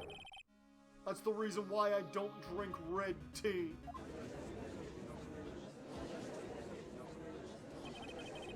Wasn't sure about it until now, but just can't believe it. Prosecutor Godot is the murderer. But there's no going back now. I finally figured out the truth. This man wanted vengeance. He may not be able to actually see red, but he was seeing red in that moment. Mr. Godot, the defense at this time formally accuses you. I was literally telling my best friend Excalibur should have been fired for that hit job. No, he's still a great commentator, and you could tell as he was talking, he was having such a hard time trying to find the words. And I feel like, once again, I'll say it again, I feel like it's a TNT thing, that TNT doesn't want mysteries. Even though they're the kings of drama, that's their network. They have a bunch of drama television. They don't like cliffhangers. I don't know why. They don't like mysteries. They don't like surprises. You are the murderer of Miss Elise Duneem, also known as Miss Misty Fay. It's hard to believe this may be true. However, once again, Miss Wright has brought up a disquieting fact about you. Huh. Just make sure you don't fill out the indictment in red ink, Gramps. Come on. How does a little graffiti make me into the killer? Besides, it's not like it's my name that's written there. Not like WWE hasn't ruined mysteries before, or created unnecessary ones. Who's this competitor?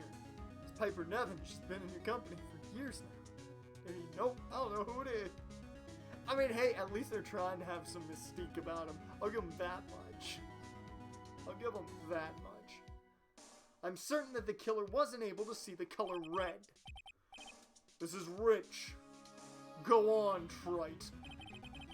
The answer is right there at the crime scene. In the snow. The snow. How show? Well, for example, why did the killer move all that snow? Your Honor, you said it yourself. If he wanted to hide the bloody snow, why not take out just that area? Yes, why didn't he just take that area? Could it be? Yes, the killer couldn't see the red blood that had seeped into the snow. And so, he had to remove all of the snow. He couldn't be sure of where the blood had landed, so he removed the whole area. Objection. Isn't it more likely that the killer couldn't see the blood because it was dark? Not a chance. The torches were all lit. He would have been able to see just fine.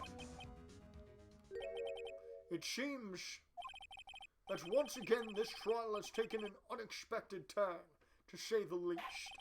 Can you explain this, Mr. Godot?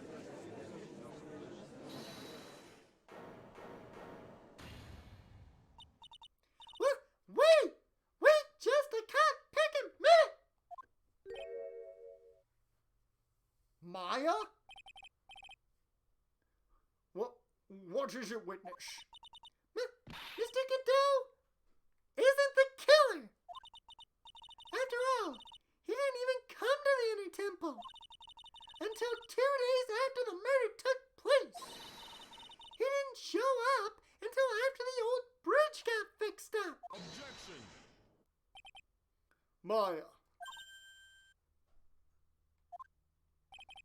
You can't testify to something like that. Why? What do you mean? I may not after the murder happened. You didn't even exist. She didn't? I'm afraid I don't follow. Are you senile, old man? We established this just a little while ago. After the murder, this witness was unconscious for a long time. Because she was channeling Dahlia Hawthorne. No, that was the she-devil, Dahlia, aka Delilah. Oh, that's right. Please, Your Honor, let me add to my testimony. Nick, please listen to me. Maya, do you plan to cover for Godot no matter what the cost? If that's the case, I've got no choice. Your Honor, let's hear her testimony. If it means we're going to hear the whole truth, I say we should not silence her. Huh. Nicely done, Wright. Very well. Let's hear the witness's testimony. Please tell us what happened at the Inner Temple after the murder. Yes, sir. After I woke up, I began channeling, and my spirit left me, as it were. But little Pearlie was there at the Inner Temple, too. What? Pearlie was also stuck on the Inner Temple side that night. The next morning, she looked around, but couldn't find anyone. The next day, when the bridge was finally fixed, she was in the spare prep room. That's when Mr. Godot arrived at the Inner Temple for the first time. He found Pearlie first and cheered her right up. Who is this Pearlie? That's my little cousin, Pearl Finn. So when did you hear about this? Oh, just a little while ago, when I was in the medical office. I'm terribly sorry, but what you heard from someone else is simply not admissible as testimony. What? Come on! Pearlie would never tell a lie. She's a way more honest person than I'll ever be. Real smart, Maya. You always know the best things to say when you're under oath. Hey, welcome to the stream, Money Tray.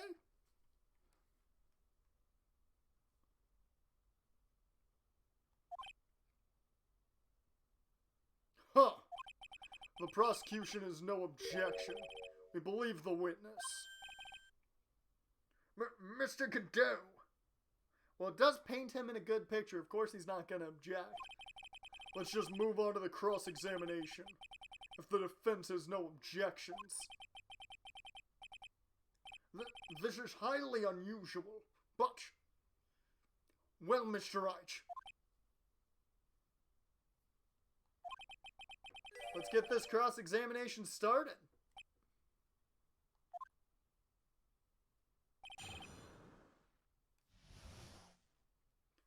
Alright.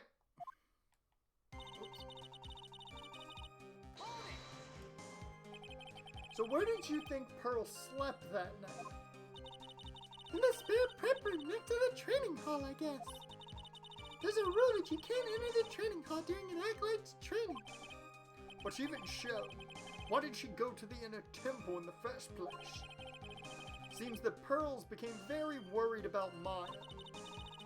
She knew that the spiritual training I was about to undergo was very intense. Pearls was supposed to channel Dahlia Hawthorne, but she couldn't do it. That's why she headed to the Inner Temple.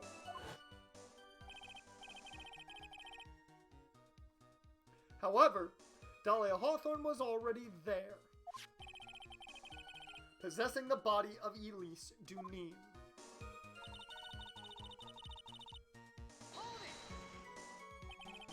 She searched the entire Inner Temple side, end to end. Well, you see, Pearlie gets pretty scared when she's alone. and there weren't that many places to look. She says that she even went back and forth several times. The inner temple side has two structures, the training hall and a spare prep room. There's also a storage shack, I think. That's about it.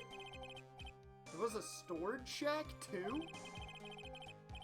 Pearls was looking for other people, right? She really examined a storage shack all that carefully? Well, if it was me, that would be the first place I would investigate. So that means it's possible that someone may have been hiding in the storage shack.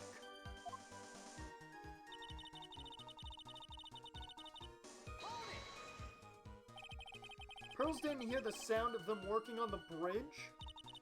What do you mean? I was just wondering why she would stay in the prep room. If it was me, I'd at least go out and wait at the foot of the bridge. Oh, well, Pearlie said she was sleeping at the time. She said she was so scared during the night that she couldn't sleep well and woke up a bunch of times. Poor little girl. All alone like that. Well, we know that she had at least one friend in the sacred cavern. Dahlia Hawthorne, who was busy battling with the Trickler. She couldn't let anyone see her, so she wouldn't have shown herself to Pearls. What happened after the bridge was finally fixed?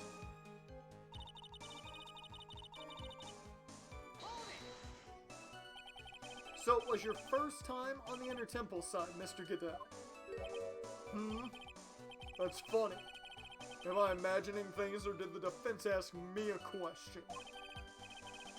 Mr. Wright, please save your questions for the witness. What you heard from someone else is simply not admissible as testimony. Those are your words, Your Honor. Touché, Mr. Wright. Oh well, what do you have to say, Mr. Godot? Hot nights and even hotter coffee. That's what I always say. If it hadn't been for this case, I would have visited that. I never would have visited that. A freezing cold temple in the mountains. I think I'll pass. So he had never visited Hazakura Temple or the Inner Temple. Huh. You want to say something, Trite? In any case, I have to find a crack in Godot's armor. While I cross-examine Maya, that is.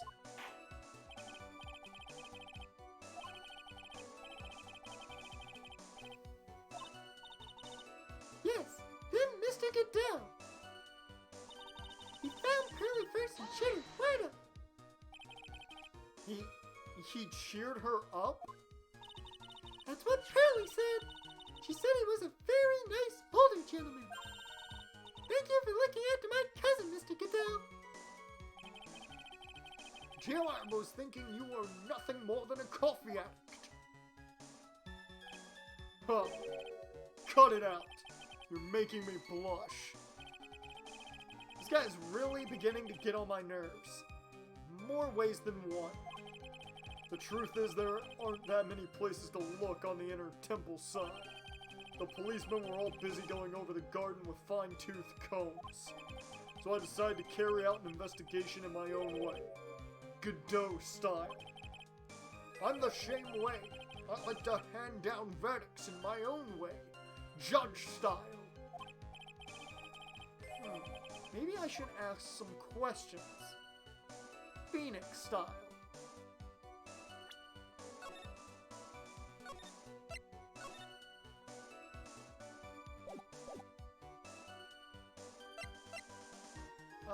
I'm gonna start with cheering Pearls up. So you cheered Pearls up? When I found that little girl, the first thing she asked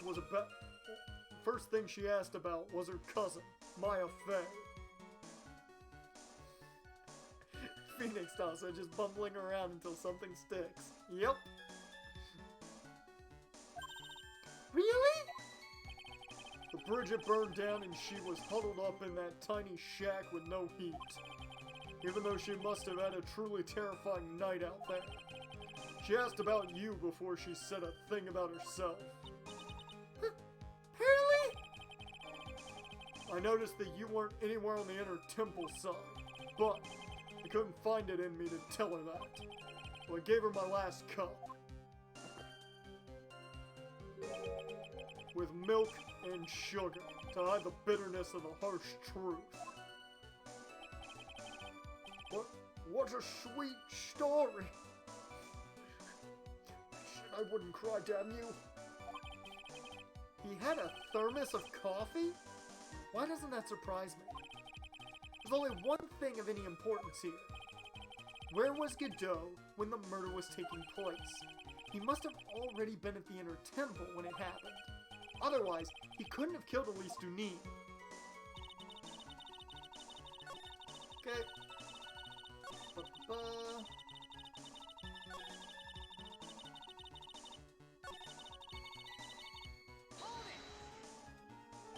Gotta ask one more question, Phoenix style.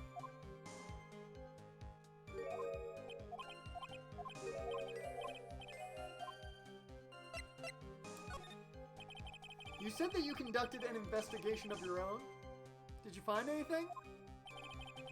Looks like my investigation went about as well as yours, Wright. After all, I did miss the bloody writing on the lantern.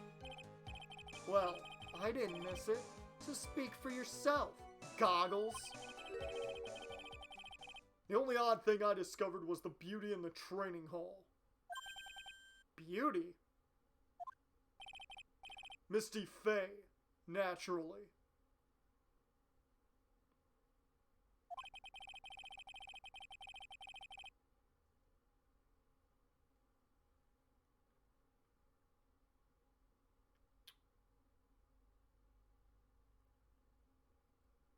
You're wrong. You couldn't have seen that.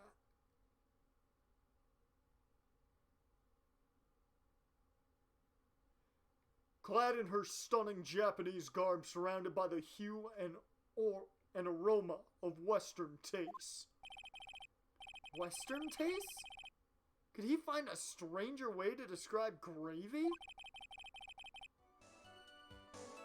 So from there you headed for the prep room.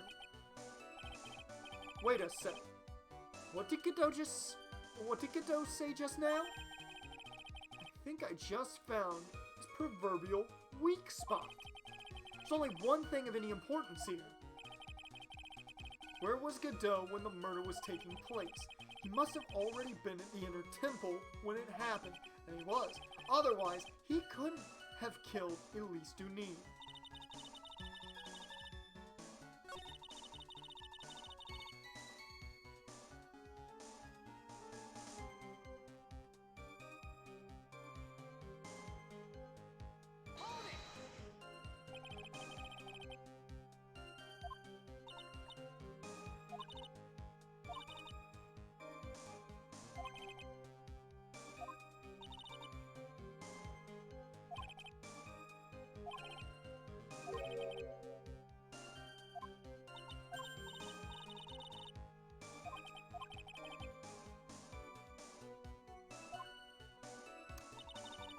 Oh, goddammit, they're not gonna give me a new line, are they?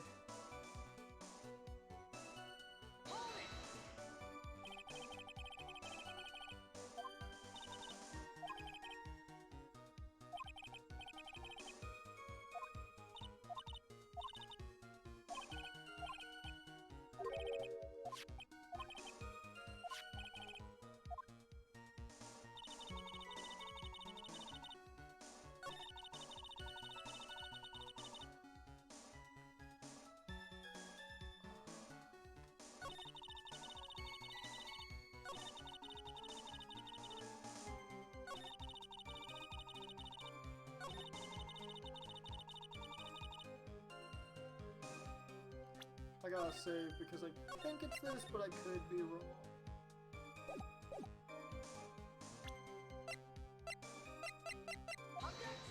Nope, okay.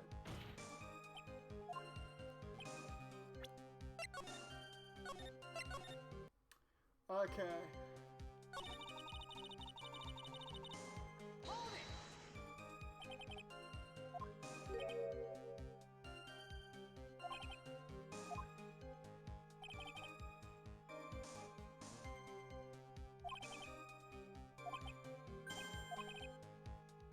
No, I think I might have it.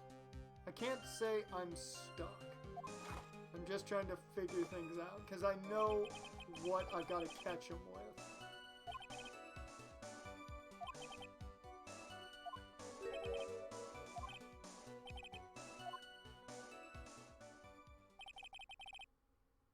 Oh, it's just like I thought. Godot is lying. If his first visit to the Inner Temple really was after the incident, he should know about that piece of evidence.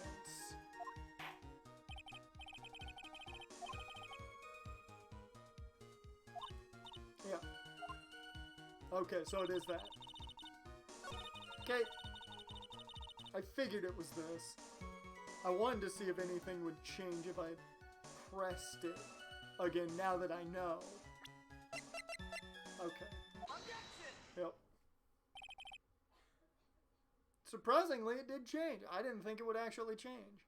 Figured they just needed me to do that, but I wanted to see if anything changed to kind of point out, hey, this is actually what you're supposed to do. Mr. Godot, the first time you crossed Dusky Bridge and went into the Inner Temple was long before the murder took place. Why do you say that? Because he just made one fatal slip-up. The hanging scroll in the training hall. Hanging scroll? But Mr. Godot is right. That scroll shows a picture of my mother. Maya, I know you know who it is. But here's something you didn't know. By the time the bridge had been repaired, 2 days after the murder, the hanging scroll in the training hall looked like this. What's that wonderfully delicious smell? The morning after the crime, someone covered it with gravy. Gravy? But why gravy, Nick? Because gravy was much more than a condiment to the culprit. Well, Mr. Godot, if you really hadn't seen the hanging scroll until after the murder, you wouldn't have had any way of knowing that it was Misty Faye. What? Wait a minute, Nick! God damn it. Maya, we've got him. Yes? Take another look at the hanging scroll. Look at the top. There's a crest there. Ah, that.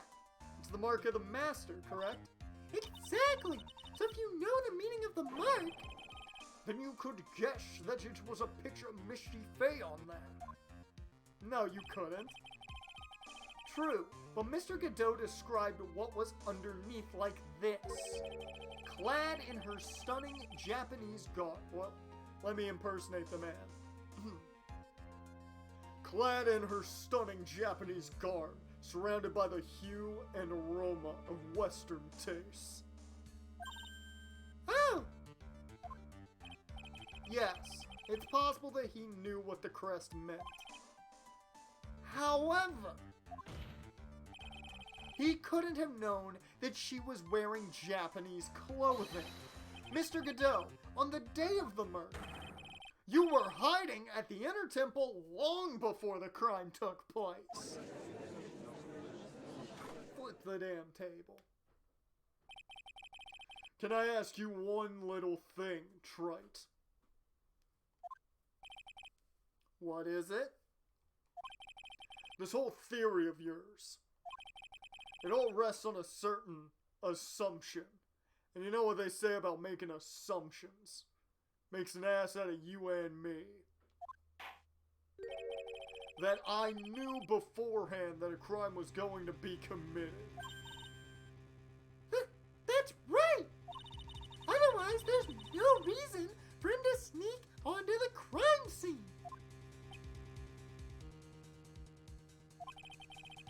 course Mr. Godot knew about the plan. Huh? What did you say? Is it really possible that another person knew about that plan? Fuck!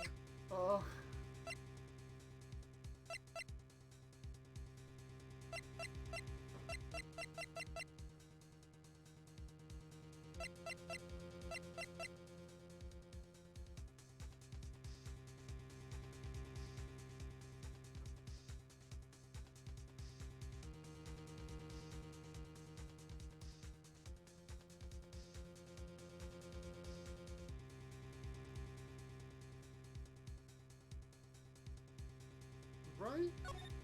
Yeah. Yeah. Because...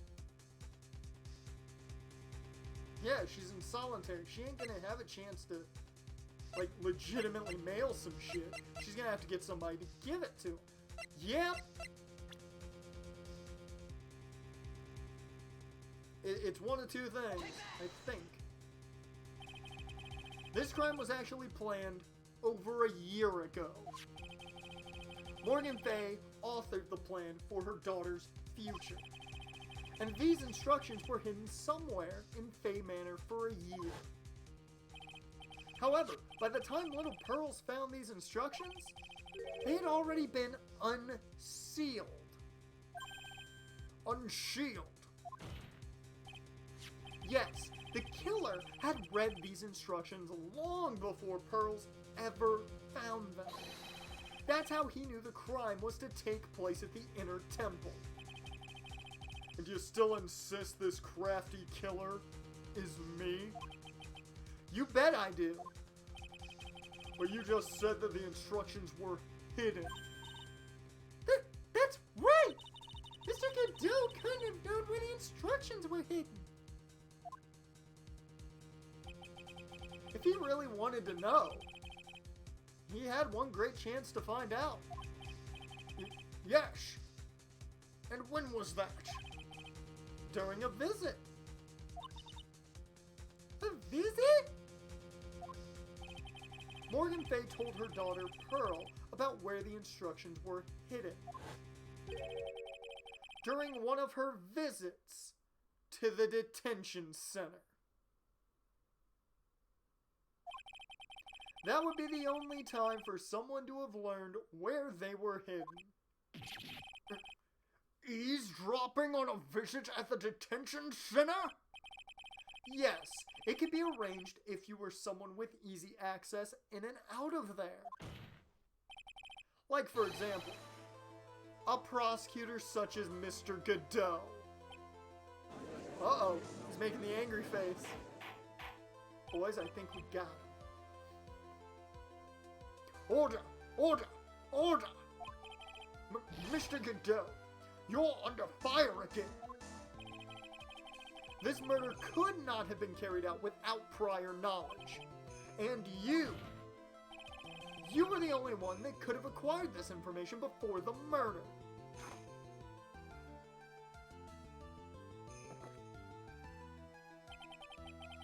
I've got nothing left. Does smell like coffee though. Nice smell. Humans are afraid of the dark. And yet, at the same time we're fascinated and bewitched by it. Maybe that's why humans drink the darkness that is coffee. Sorry for always asking, but what does that mean? It means there's a reason for everything. According to your theory, the killer in this case eavesdropped on a conversation during a jail visit where he learned of a hidden plan for a crime. After discovering the plans, he hid in the Inner Temple and waited for the crime to occur. Then he ultimately took a person's life. And he did all of that just to protect his witness? That's right. If you're accusing me of this crime, I have to ask you, Why would I do this? This girl is nothing but a stranger to me.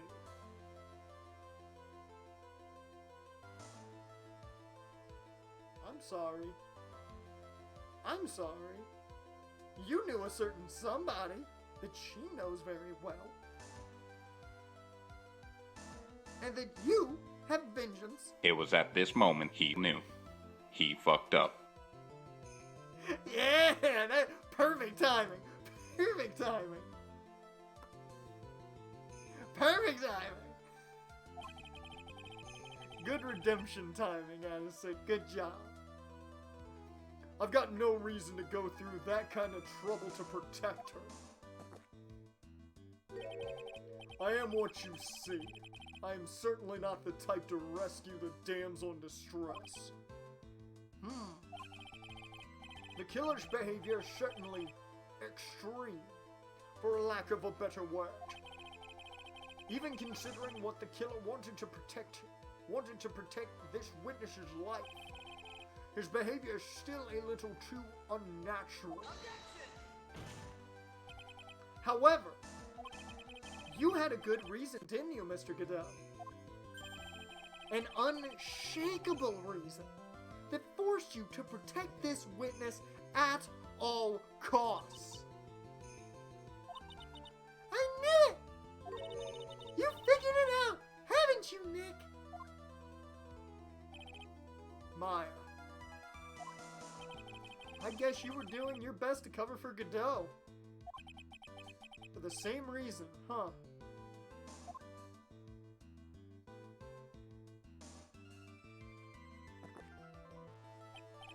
Okay, Trite. I'm all ears. Let's hear it. It's very simple. Maya Fey is a lot more than just a stranger to you. What's this? There's one person who lies at the very center of this whole story. It started a long time ago in Ace Attorney. Chapter 2. One person that ties you and Maya Fey together inextricably. Inextricably? Inextricably.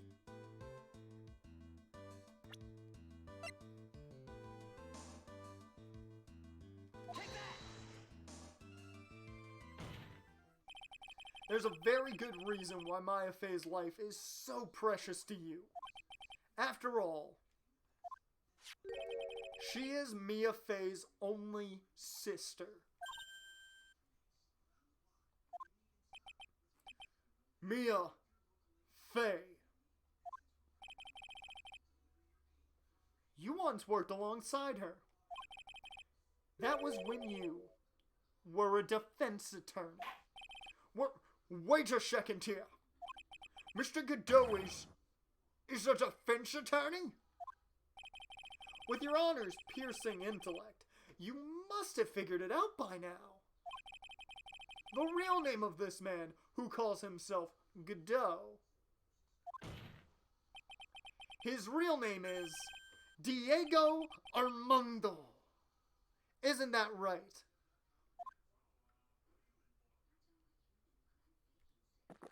Hey, Diego Montoya.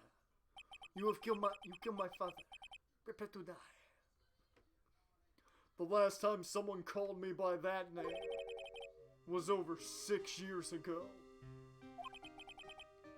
Diego Armando. That name rings a bell. It should, Your Honor. All of this is related to a single case. A case in which a convict named Terry Falls killed himself. Mia Fey's first time in court. The tragic outcome left a deep wound in her heart. She knew that behind it all was a heartless, scheming, demoness in disguise, that bottom-feeding trash bag hoe. But in the end, Mia couldn't tear off that disguise. However, there was one man who reached out to help her. Diego Armando, a senior defense attorney at the office where Mia worked, and a guy just trying to get some.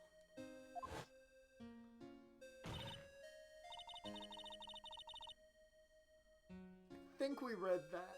I think. So I'm gonna let it go.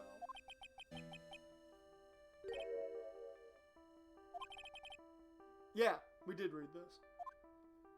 Because he shatters the cup and he bleeds. Yeah.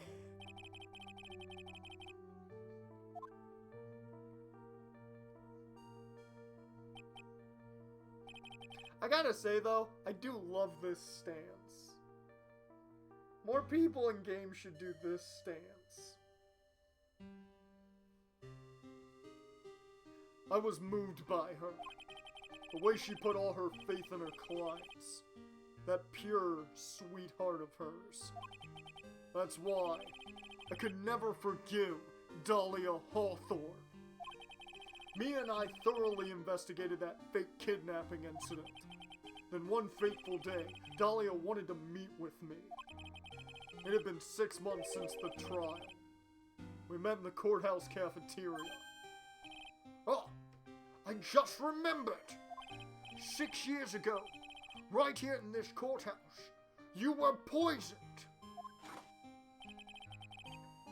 Even I didn't see it coming. Dahlia Hawthorne slipped some poison into my coffee. Some newspapers at the time called it a murder, but very little information about that case was released to the press. But you weren't dead at all. No official reports ever actually called it a murder. I was just in a deep, deep coma. I see. My body shut down and my life became nothing but a long, deep sleep. That woman's poison did a real number on my central nervous system. I lost my sight, and all of my hair turned white due to the damage it caused. Oh.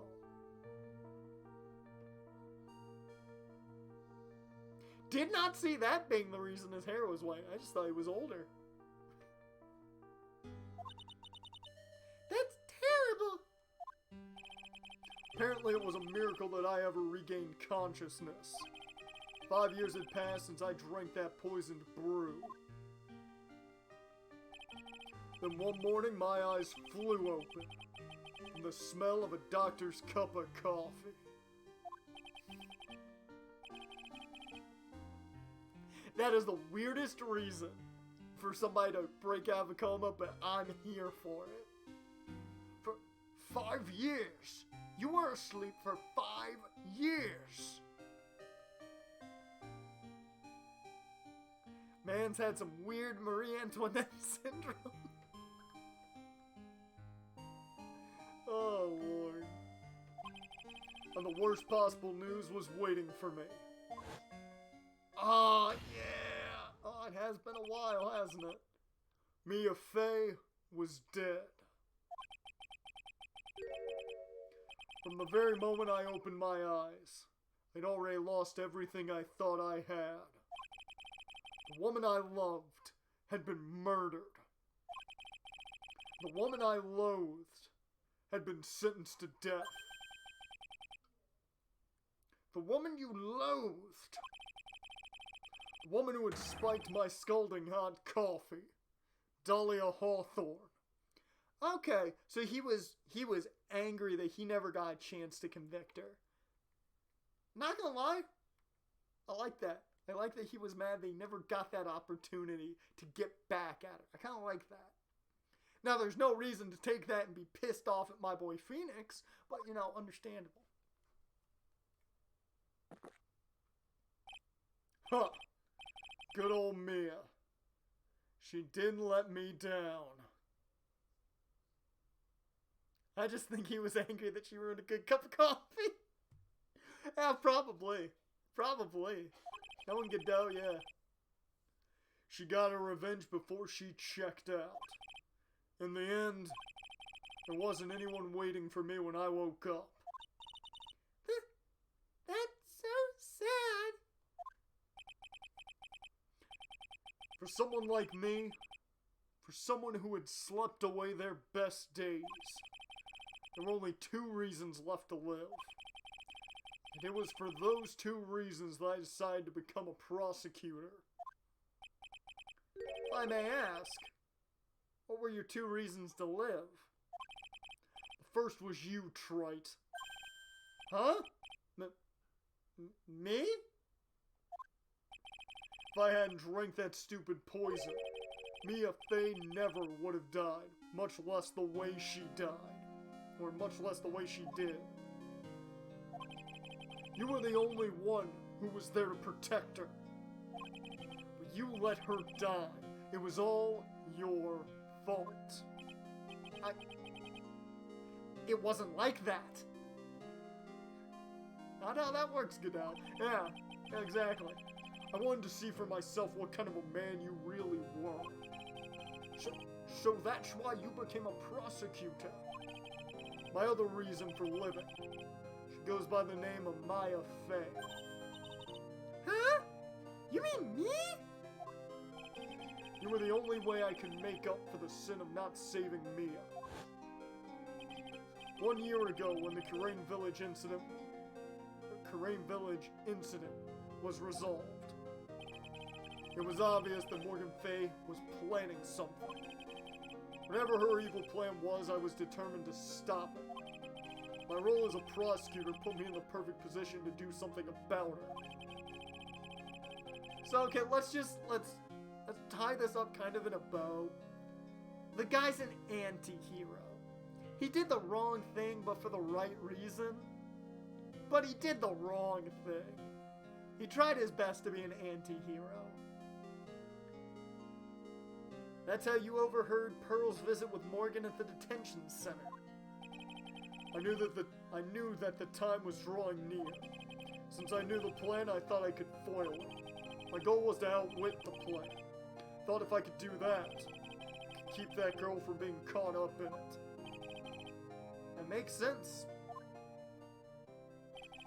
If Pearls had known that the actual purpose of the plan was to kill Maya, she never would have helped out. Finally, the day of the plan was drawing near. I contacted both of my accomplices. Accomplices? Iris of Hazakura Temple and Misty Fey. Oh, shit! So that was all part of the plan!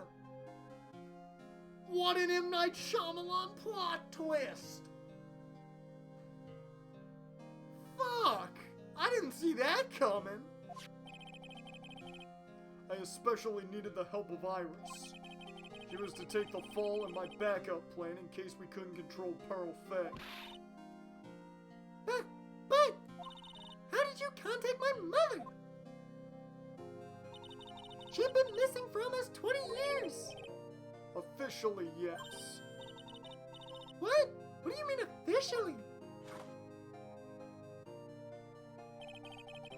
You've heard about it, haven't you? About the strong ties between the main family and the government? Now that you mention it, Bikini did say something to that effect. She said that the Master of Kurain had great authority. Even without her official position, Misty Fey still wielded great influence. The police have been keeping an eye on her movements all this time, until I was able to contact her. Again, because of my position as a prosecutor. So my mother was cooperating with you? Don't ever forget. No matter how far away from you she was, she never stopped thinking about you. She was always... Man, this is getting deep. That's why I knew she would do anything to protect you. If you want to know how strong her resolve to protect you was, look at her staff. Her staff? The one with the sword in it. The day the plan was to be carried out arrived soon enough. We met for the first time at Hazakura Temple. That's when your mother showed me her special staff. I realized it then, just how far she was willing to go. She was ready to use that sword to protect you from Morgan Fey, if necessary.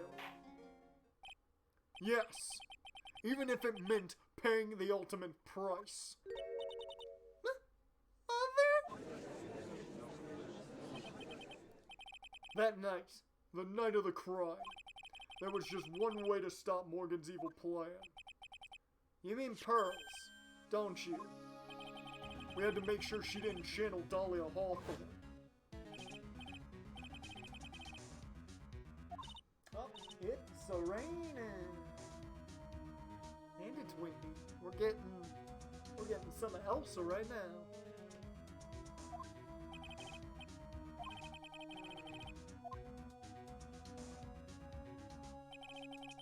We thought we could prevent her from playing her part in Morgan's plan, but she never showed up. She was worried and followed me to the inner temple. That was the thing we were most afraid of. And that's why Misty Faye had to do the channeling herself. She channeled Dahlia Hawthorne into her own body. What? What do you mean? She channeled the spirit first, and Pearls wouldn't be able to do it herself. As Master of Kurain, Misty Faye's power was supreme, so that's how it went down. She channeled Dahlia Hawthorne so that Pearl Faye wouldn't be able to. Ah! Ah! What? Is this true? My role in the plan was to make sure no one was going to hurt Maya Faye. That's why I hid myself at the inner temple, just in case you needed to be saved from Dahlia Hawthorne. Godot. Anyway, that's all I'm going to admit to. Trite. Huh? There's no doubt about it. You're a great defense attorney. But you're going to have to do the rest yourself. The background leading up to this incident has been laid bare. There's just one question remaining, Mr. Wright. Who killed the victim? There are only two possible suspects right now. Maya Faye, and I'm sad to say, you, Mr. Godot.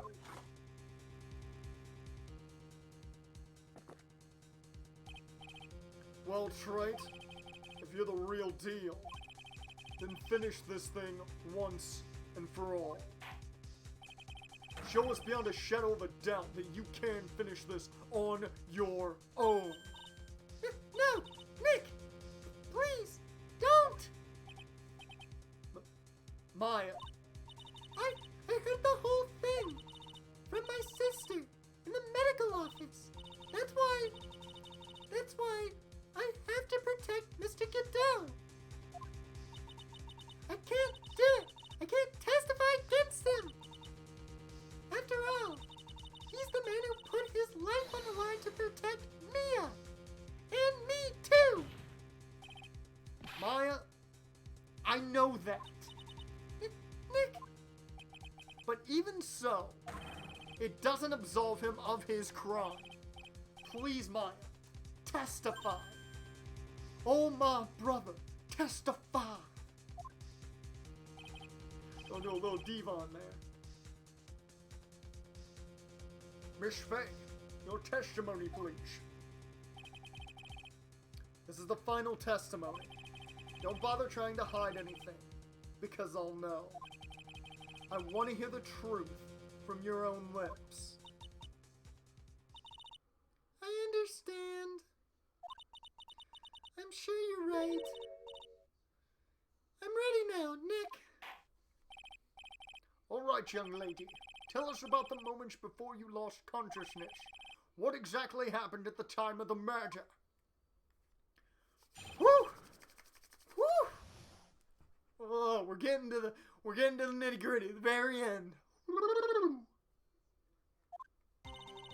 Just before it happened, I think I saw some red lights. 3 of them. I thought I'd ask for help, but just then I was splattered with blood. She wasn't dead though, and she struck back at the enemy behind her. That's the blood on the knife. Suddenly, the red lights went out, and the whole area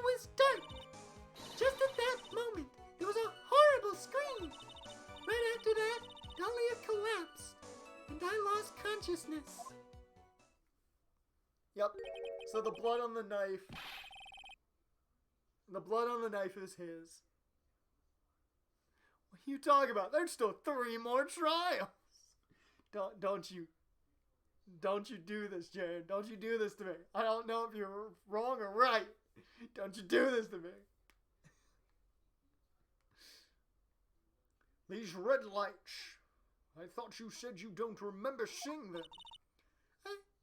I'm sorry. I thought I saw them, but then they disappeared all of a sudden. Who's to say I'm wrong or right?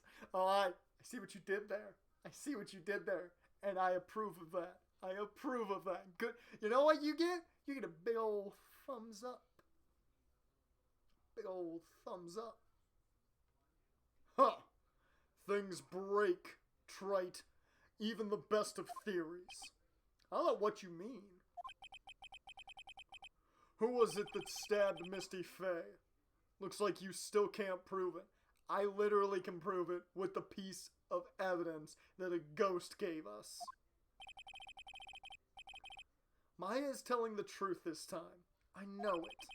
The rest is up to me. Well then, Miss Wright. Proceed with your final cross-examination of the witness. There's one piece of evidence that proves he's who the murderer is.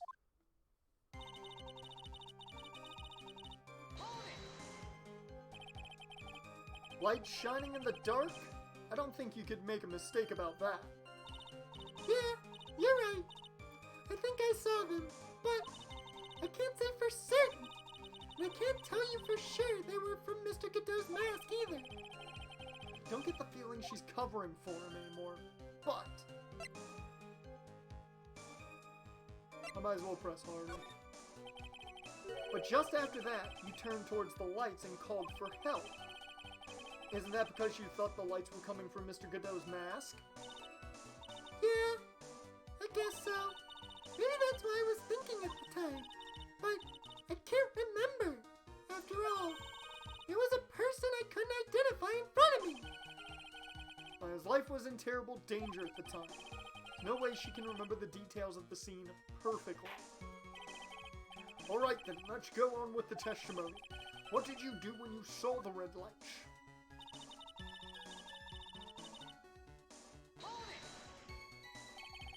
That blood, was it Dahlia Hawthorne's blood? I think so, probably. Just at that moment, I heard a soft scream that seemed to be close by. It was a woman's voice. So that was when the killer stabbed the victim from behind with a murder weapon. Is that right?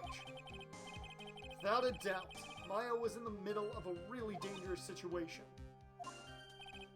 Anyway, the victim was stabbed by the murder weapon. What happened after that? See, this is, I think, where I can do everything. But we'll see. We'll keep going straight ahead. Struck back? How do you know that? Well, you're right. I didn't see it exactly, but I could tell by the sounds of their breathing and movement. And also, the smell of blood.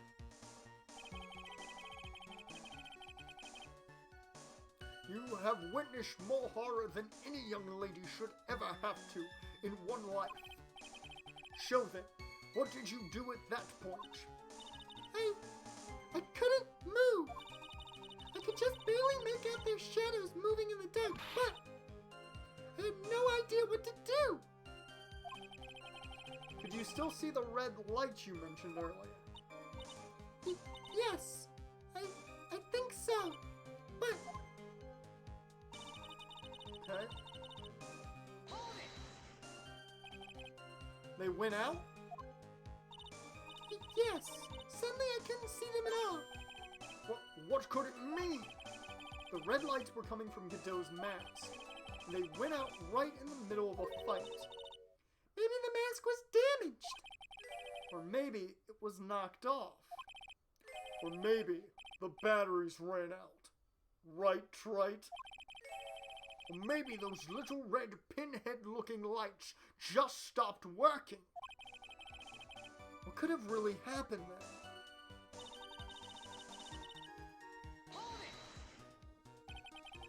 What do you mean by just at that moment? Do you mean the moment when the red lights went out? Yes, that's right. The scream that you heard then, was it Dahlia Hawthorne? I don't think so. I'm pretty sure it was a man's voice. What? So then that scream came from the killer.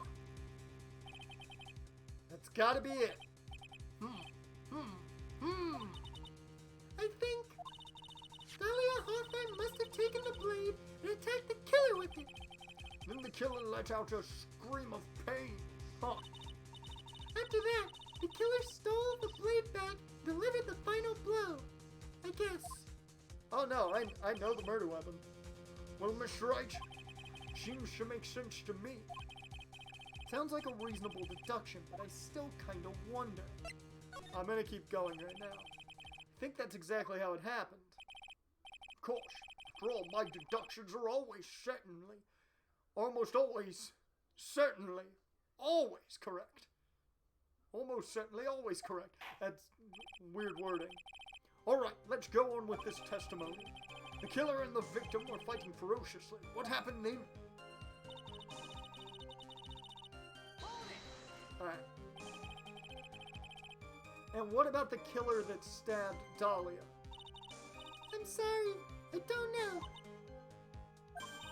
Really? It's true, Nick! I believe you. On this point, I'm sure Maya isn't lying. Huh.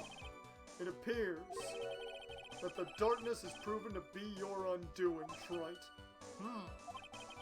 Gotta use this testimony to prove that Godot committed the murder. Really wish I didn't have to do it. But for some reason, I get the feeling that some part of Godot actually wants me to.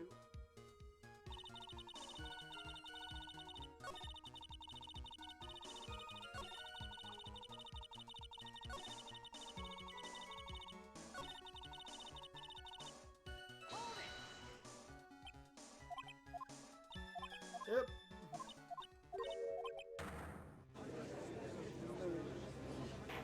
Everybody here goes batshit.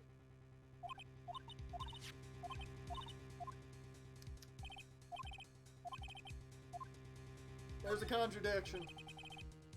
I'm sorry to say this, but that interpretation will create an enormous contradiction. That makes sense. After all, my deductions are almost certainly never correct. Remember the testimony she just gave, before the killer let out a scream. Maya said she had already been splattered by the victim's blood. In other words, the blade in the staff had already been plunged into the victim. Ah!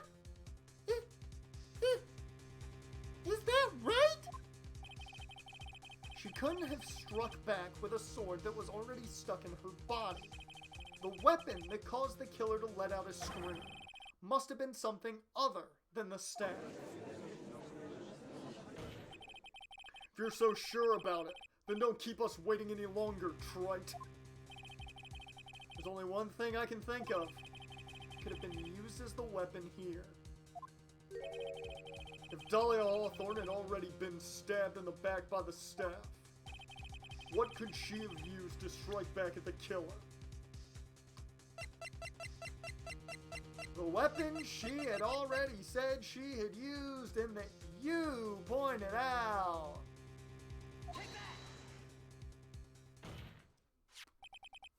Naturally, the dagger the killer brought to the scene of the crime. Oh, that's right. I forgot about that. This dagger was found at the crime scene, stuck into a pine tree. Yes, that detective found that this morning and brought it to me.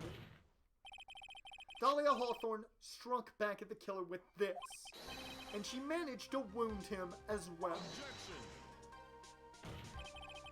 Just because he let out a scream doesn't mean that he was wounded. For all we know, the blood on the dagger could have been from the victim. Bullshit. Have you forgotten that the blood has already been tested? Since we learned it wasn't the victim's blood, it must be the killer's blood. The killer must have a wound somewhere on his body. Does this remind anybody of a certain other case involving a prosecutor who did the killing? This is how we also figured out that Von Karma was the murderer. So you're saying the blood on this dagger belongs to the killer? Exactly. A DNA analysis of the blood would prove it beyond a shadow of a doubt. And yes, Mr. Godot, it would prove that it's your blood. Nice theory, Trite. Let me take a whiff. We still got coffee residue.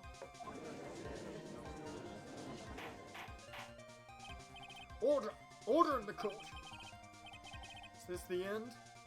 Have I done it? Even he won't be able to change the results of a scientific test.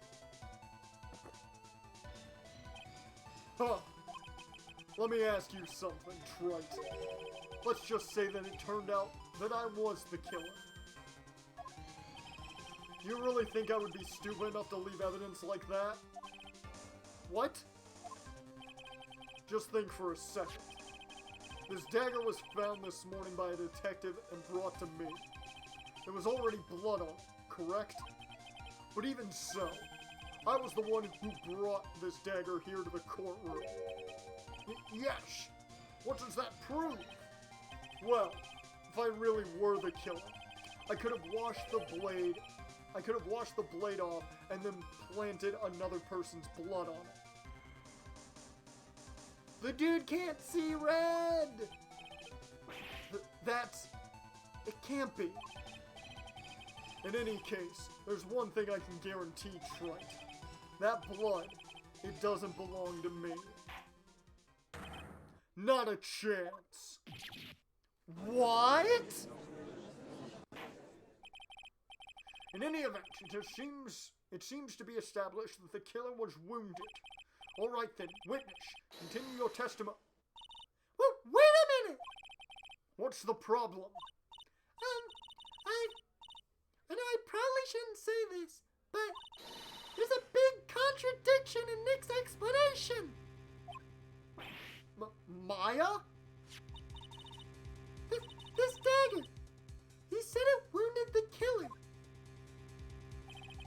That's right. But, if Mr. Godot had really been cut with the dagger, his clothes should be bloody or have a rip in them, right?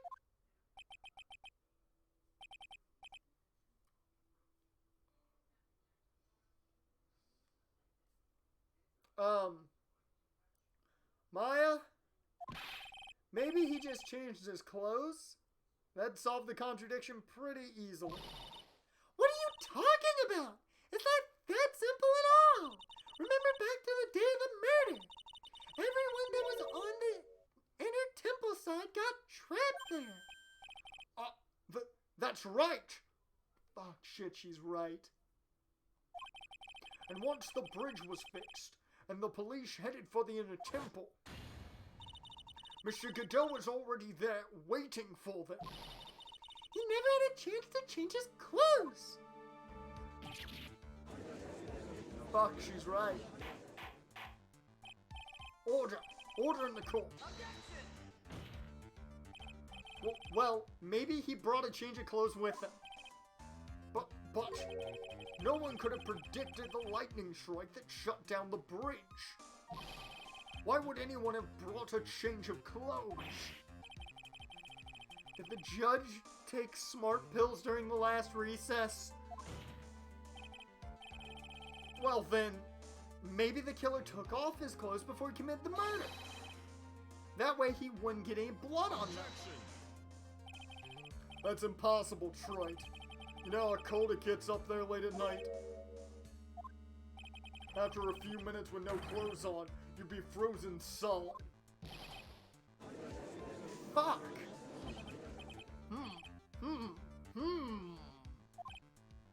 Huh. So that's all you've got. I knew you weren't tough enough to finish this. Right now, if Mia Fey were here, she would have closed the book on this case already. Mia Fey were here? So come on, Trite. Can you do it or not?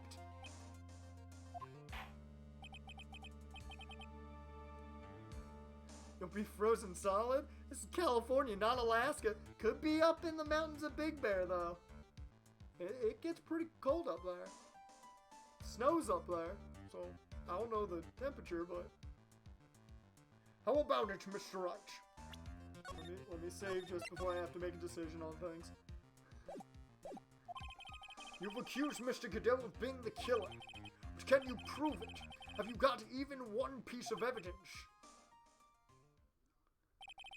The question isn't whether I can prove it or not. The fact is, I have to prove it. It's the only choice I have. I was taught that it's one of the rules of being a lawyer.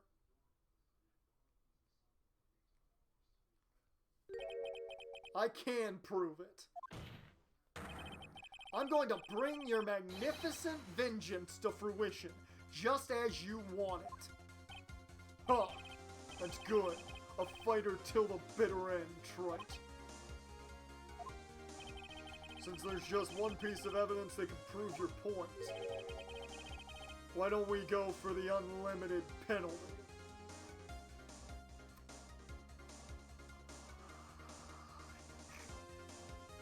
Oh, shit. This game I'm playing, I just searched a skeleton and it gave me a revive medicine. Didn't work for him, it seems. Nope. Are you trying to pressure me, Mr. Godot? Because it doesn't matter to me. I've got the one piece of evidence I need.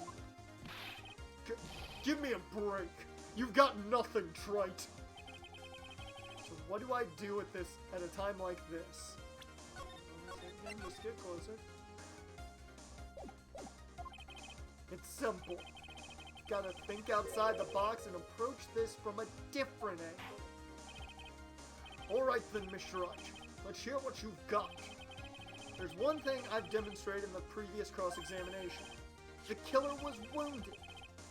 That was proven by the blood on the dagger.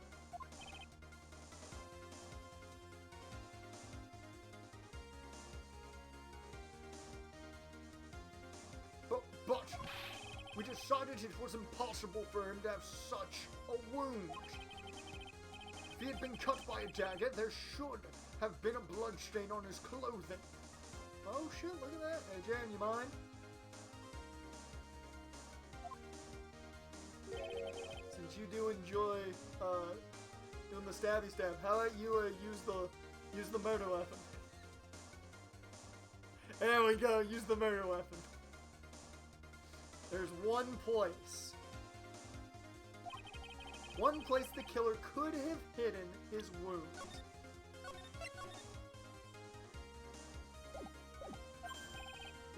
What did you say? Hidden? Black man? You black man? I'll take it. He sells it better than Cody. There you go. I'll take it. He Arn Anderson sold that. Take it. This is it. My last stand. I need to think about this from a different angle. I don't need to think about why there were no bloodstains on his clothing. I need to show how he hid the wound. It's the end of the line, it's the end of the line. The final stop, Trite. Let's hear what you've got. Where's this location where you say the killer hid his wound?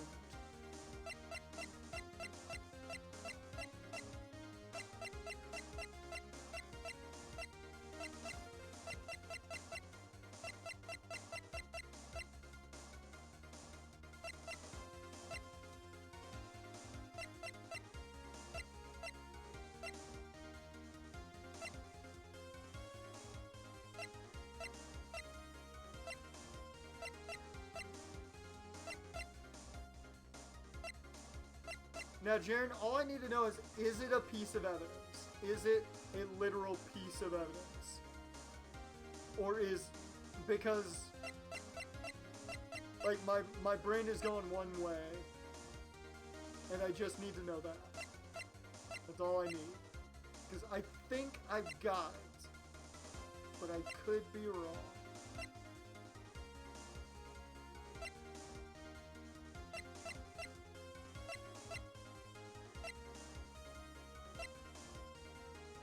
It's a profile?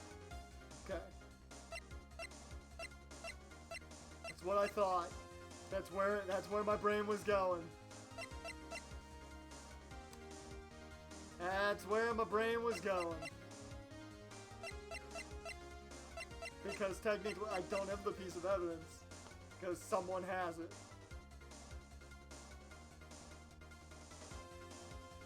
Let's see if I'm right. Huh! I don't know what you're talking about. And frankly, I don't need to know. What I do know is that you'll never be half the lawyer she was. Isn't that right, Trite? I'm not gonna lie, I thought for a second I failed. I thought for a second I failed. They got me for a second. They got me for just a damn second. I thought I had failed.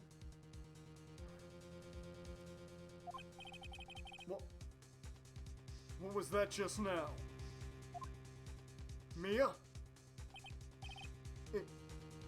It can't be.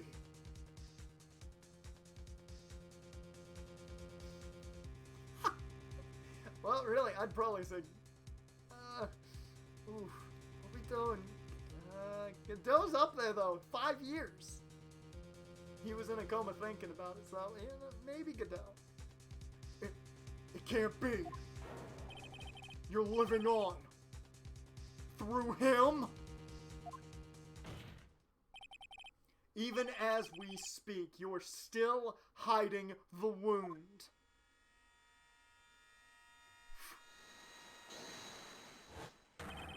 It's beneath your mask.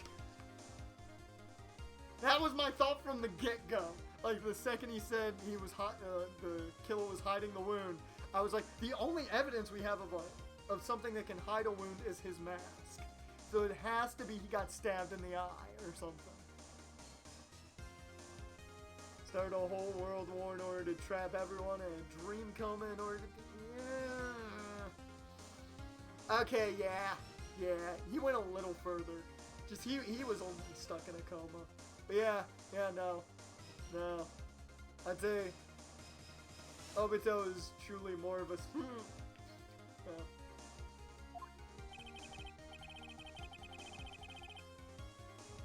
During the fight, the red lights given off by the killer suddenly disappeared. Seconds later, the killer let out a scream.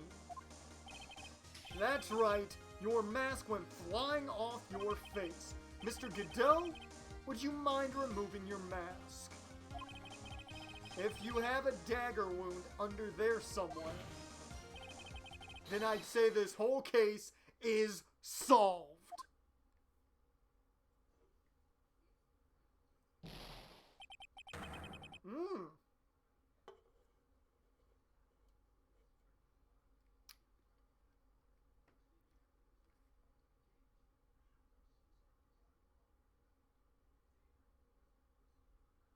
Take the fucking mask off, Godot.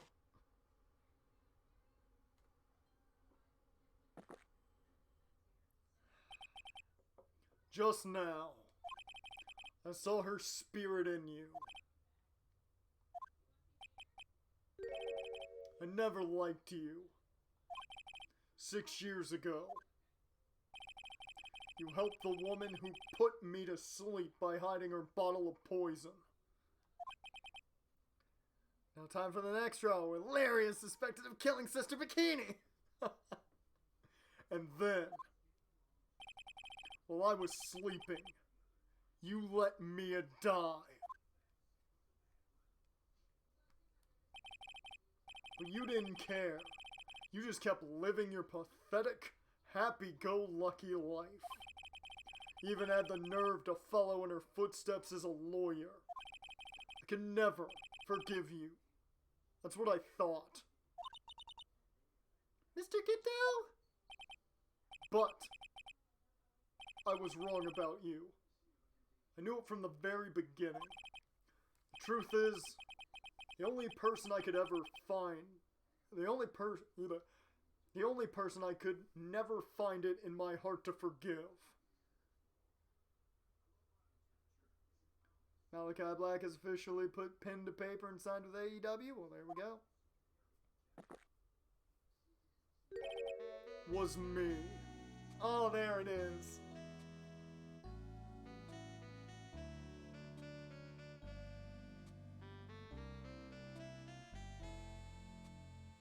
Ah, the jazz, man. That jazz, man. You? Yourself? I was the one that failed to protect me. Me and no one else. Tried to avert my eyes from the truth. To escape from the harshness of reality. I just couldn't face me as death head on. So I ran. I hid behind a mask. Threw away my true name. Couldn't even deal with being a defense attorney anymore. So I quit. But, you saved me. You saved Maya. Yeah, that was my plan. Up until just now, anyway. What do you mean? Are you listening, Maya? If I'd really wanted to save you, and there's one person that I should have gone and talked to right away. Who would that be? Are you talking about Nick? But I didn't do it. I tried to get the help of Iris and your mother. But I closed my eyes to the most important man involved. Do you know why? The real reason? No. Why? I suppose I wasn't really interested in saving you at all. Huh? I think I was just trying to salvage what's left of my own broken soul. God, this is great slam poetry, ain't it? I was trying to make up for the fact that I couldn't save Mia. Nothing more. Man, that indie coffee shop that he goes to would love this shit. They would love it. That's why I let you walk right into a situation that I knew was dangerous. Forgive me. You're wrong. You put your life on the line to save Maya. Was it really for Maya's sake? Even I'm not really sure. What do you mean by that? That night, in the darkness of the garden, when I saw her silhouette. Part of me must have known the truth. The truth that it wasn't really Dahlia Hawthorne standing there in front of me. Could have been Misty Faye, or even that little girl. But I still picked up the blade. It was like I was dreaming.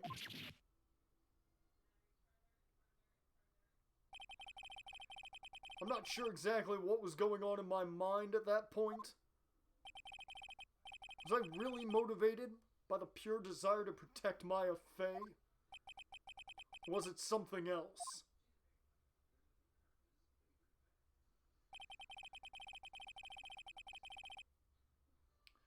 Was it my hatred for a woman who had stolen everything from me 6 years earlier? Could it have been simply a desire for revenge? And now, I don't know anything anymore.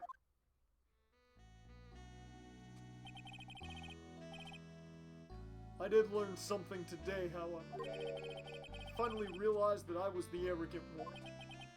I was just chasing an illusion, a fantasy. stupid fantasy of defending you in the courtroom. Oh, defeating you. That's what he said, right? You gotta look at the stream.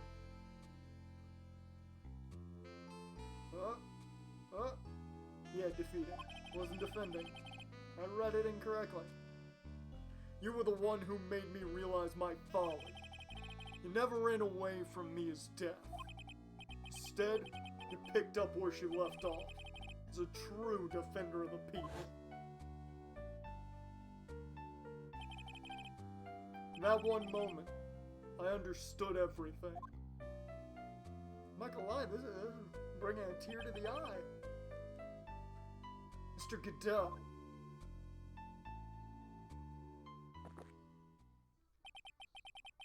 I think you already know this, but if you don't, my name is Diego Armando.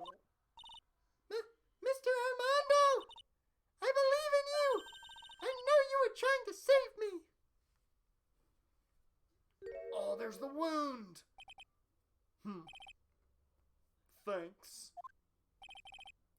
Your wound! It's bleeding! Huh. Did you forget already? In my world, the color red doesn't exist.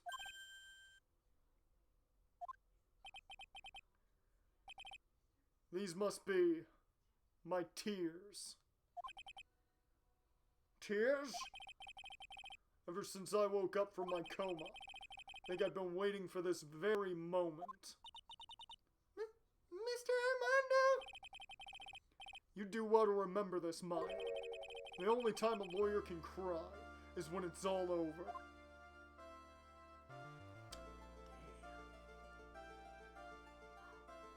And everyone in the courtroom is speechless. But that got deep. That got real deep. This time, it really is all over, isn't it? Defendant. Yes, Your Honor. I didn't think we'd be voicing Iris again. Although you weren't directly involved in the murder, tampering with the body and the crime scene is a serious offense in itself. I understand, Your Honor. Mr. Armando explained that to me very carefully. I knew the risk, and I willingly cooperated anyway. Very well. Before I hand down my verdict, is there anything you'd like to say? Well, there is one thing. I'd like to say something to Mr. Wright. Hey. Diego Julio Ricardo Montoya de la Rosa Ramirez Armando. You killed my father. Prepare to die.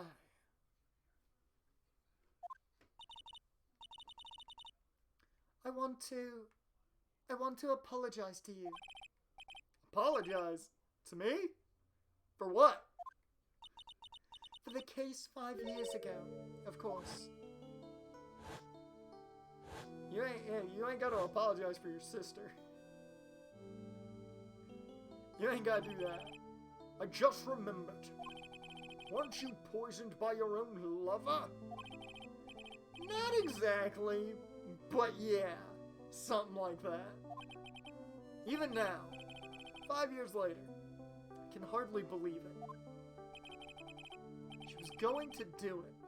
She was planning to kill me. It's not all that surprising. The two of you hardly knew each other. Well, tell that to Phoenix. He thought he knew everything. Huh? What do you mean? You and my sister. You only met twice. Oh, shit! My boy, you were in there with Iris. No wonder Iris was into him. No wonder. She'd been into him for years.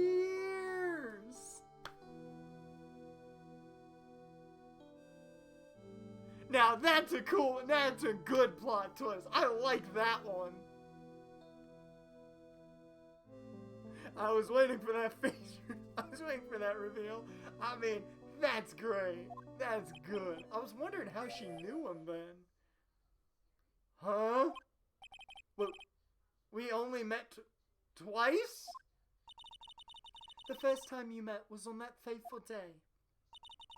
The day she poisoned Mr. Armando in the cafeteria of this very courthouse. The next time you met was 8 months later. You met her again on the day that she stole your cold medicine. And Doug Swallow was killed. No way! It can't be true. I mean, during our whole relationship, we were... For those 8 months, the woman that you thought was Delilah Hawthorne, I'm calling her Delilah now, wasn't actually my sister. Huh? It wasn't Dahlia? I hope one day you can forgive me. Feeny.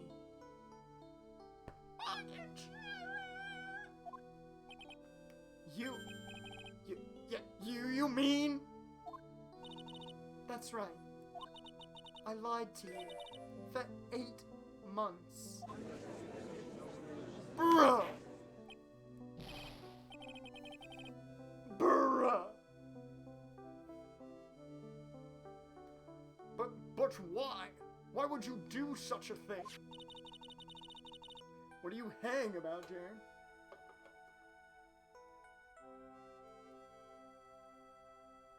Ever since she gave you the bottle that day, my sister was trying to get it back as soon as she possibly could, because of the police investigation and their surveillance.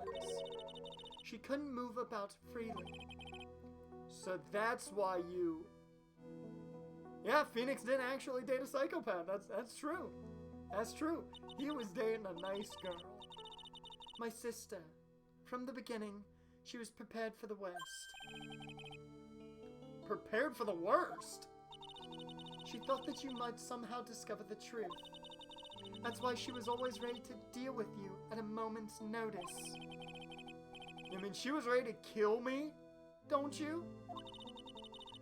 She already had so much to answer for. I didn't want any more sins on her soul. I begged her not to do it, and she agreed to give me a chance. And that's why you came to me. You came to get the bottle pendant back for me in her place. But I couldn't get you to give it back. I failed at something even as simple as that. 8 months passed, I still couldn't get it back from you. Finally, my sister couldn't wait any longer. She didn't consult me about her plans for you that day. It was the first time that had ever happened. That was a bit strange, wasn't it? Up until that day, you two were partners in crime, and she would confer with you. I think she must have noticed. Oh, she about... Bruh, Phoenix, she about to confess. Oh, Phoenix, she about to tell you it all. Bruh, get ready. I don't know if you're gonna be able to take this, Phoenix. She just might be into you. Noticed what? Phoenix, my guy. Come on. It's gotta be obvious. Come on, my guy. We gonna get you this. We're gonna get you this. Don't worry, she's got a smaller sentence. She'll be out in no time. My feelings for you. If I had found out she was planning to kill you, I would have done whatever was necessary to stop her, even if it meant her life. Or mine. God, she was in deep. Phoenix, she was putting her life on the line for you. All the ahs in the chat. I want all the ahs in the chat. That's wholesome. That's the most wholesome thing we've had in this game.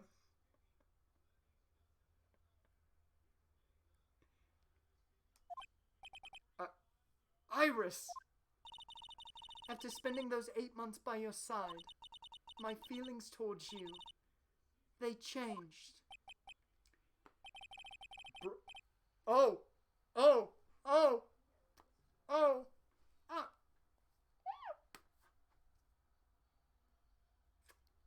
Come on, Phoenix. Come on, do it. Come on. This is beautiful. Iris was in straight up love. She a ride or die, Phoenix, yeah. I have something to say to you too. Yes? You really are the person I always thought you were. Even after Dahlia Hawthorne was found guilty, I still believed in you.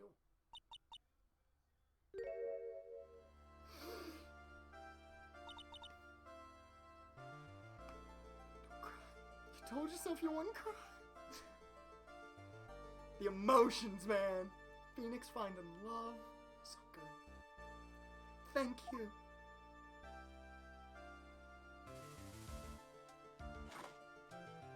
She'll be out in no time, Phoenix. You got this. Just wait for her, man. Wait for her. How many cups of darkness have I drank over the years? Even I don't know. One more for you. I'll tell you though. Right now, this one here is the greatest cup I think I've ever had. Don't you think so, Phoenix Wright? Hey! You know what? I'll take a drink even though there's nothing there. Yeah, I think you're right. The purpose of this trial was to rule on the murder of the victim, Elise Dunim. At some point, I expect you will be tried for your role as an accomplice in this case. I understand, Your Honor. Very well. On the charge of murder, I hereby find the defendant not guilty. Woo! Court is now adjourned. Yeah! Woo! Phoenix found love. That's all that matters. God, that proceeding took 5 hours. And legitimacy. No, took 6 hours. So I guess it's all over. The way everything ended, was justice really served? The man who risked his life to save Maya is being sent to prison by my own hand. Of course justice was served. Yay! Phoenix won't be a lonely cat person! Yeah! Mia! I'm proud of you, Phoenix. Your defense was truly brilliant. But I couldn't save Mr. Armando. The man who cared so deeply for you. You're wrong, Phoenix. You did save Diego. You saved him in the only way possible. You mean, with that verdict? I think one day you'll understand too. Phoenix, I want you to remember one thing. You were as good out there today as any defense attorney could ever hope to be. There's nothing more you can learn from me. Mia! You've accomplished something I wasn't able to do. I owe you a great deal. Thank you. Is this the end of Mia? What? Mia. I'm sure we'll meet again, someday, Phoenix. What? I've handled lots of cases. Seen a lot of things. And along this journey, I found myself asking just one question. What does it really mean to defend someone? I suppose today's case produced one possible answer. Hey, Maya, what up? Nick! Maya? I guess it's just like my sis said. Mia? What'd she say? That night, when I channeled Mia to get her advice on what to do, this is what she wrote back in my notebook. Don't worry, Phoenix will save everyone in the end. But... Come on! Cut it out with that gloomy face! Can't you see? Me, sis, and I'm sure Iris too. We owe you for everything you have done for us, Nick. I bet your ass Iris owes him for... Iris wants to give him a big thank you, I bet. Phoenix, go find Iris. Toot sweet, my guy.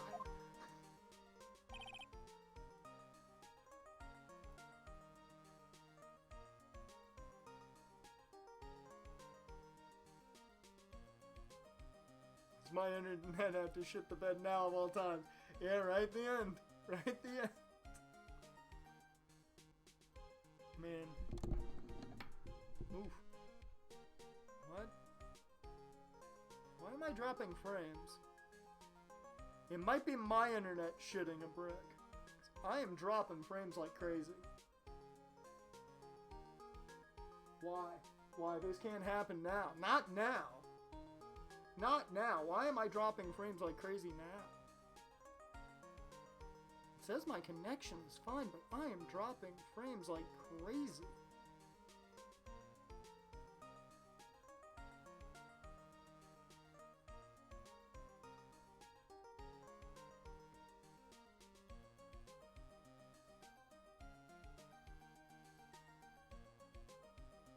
What the hell?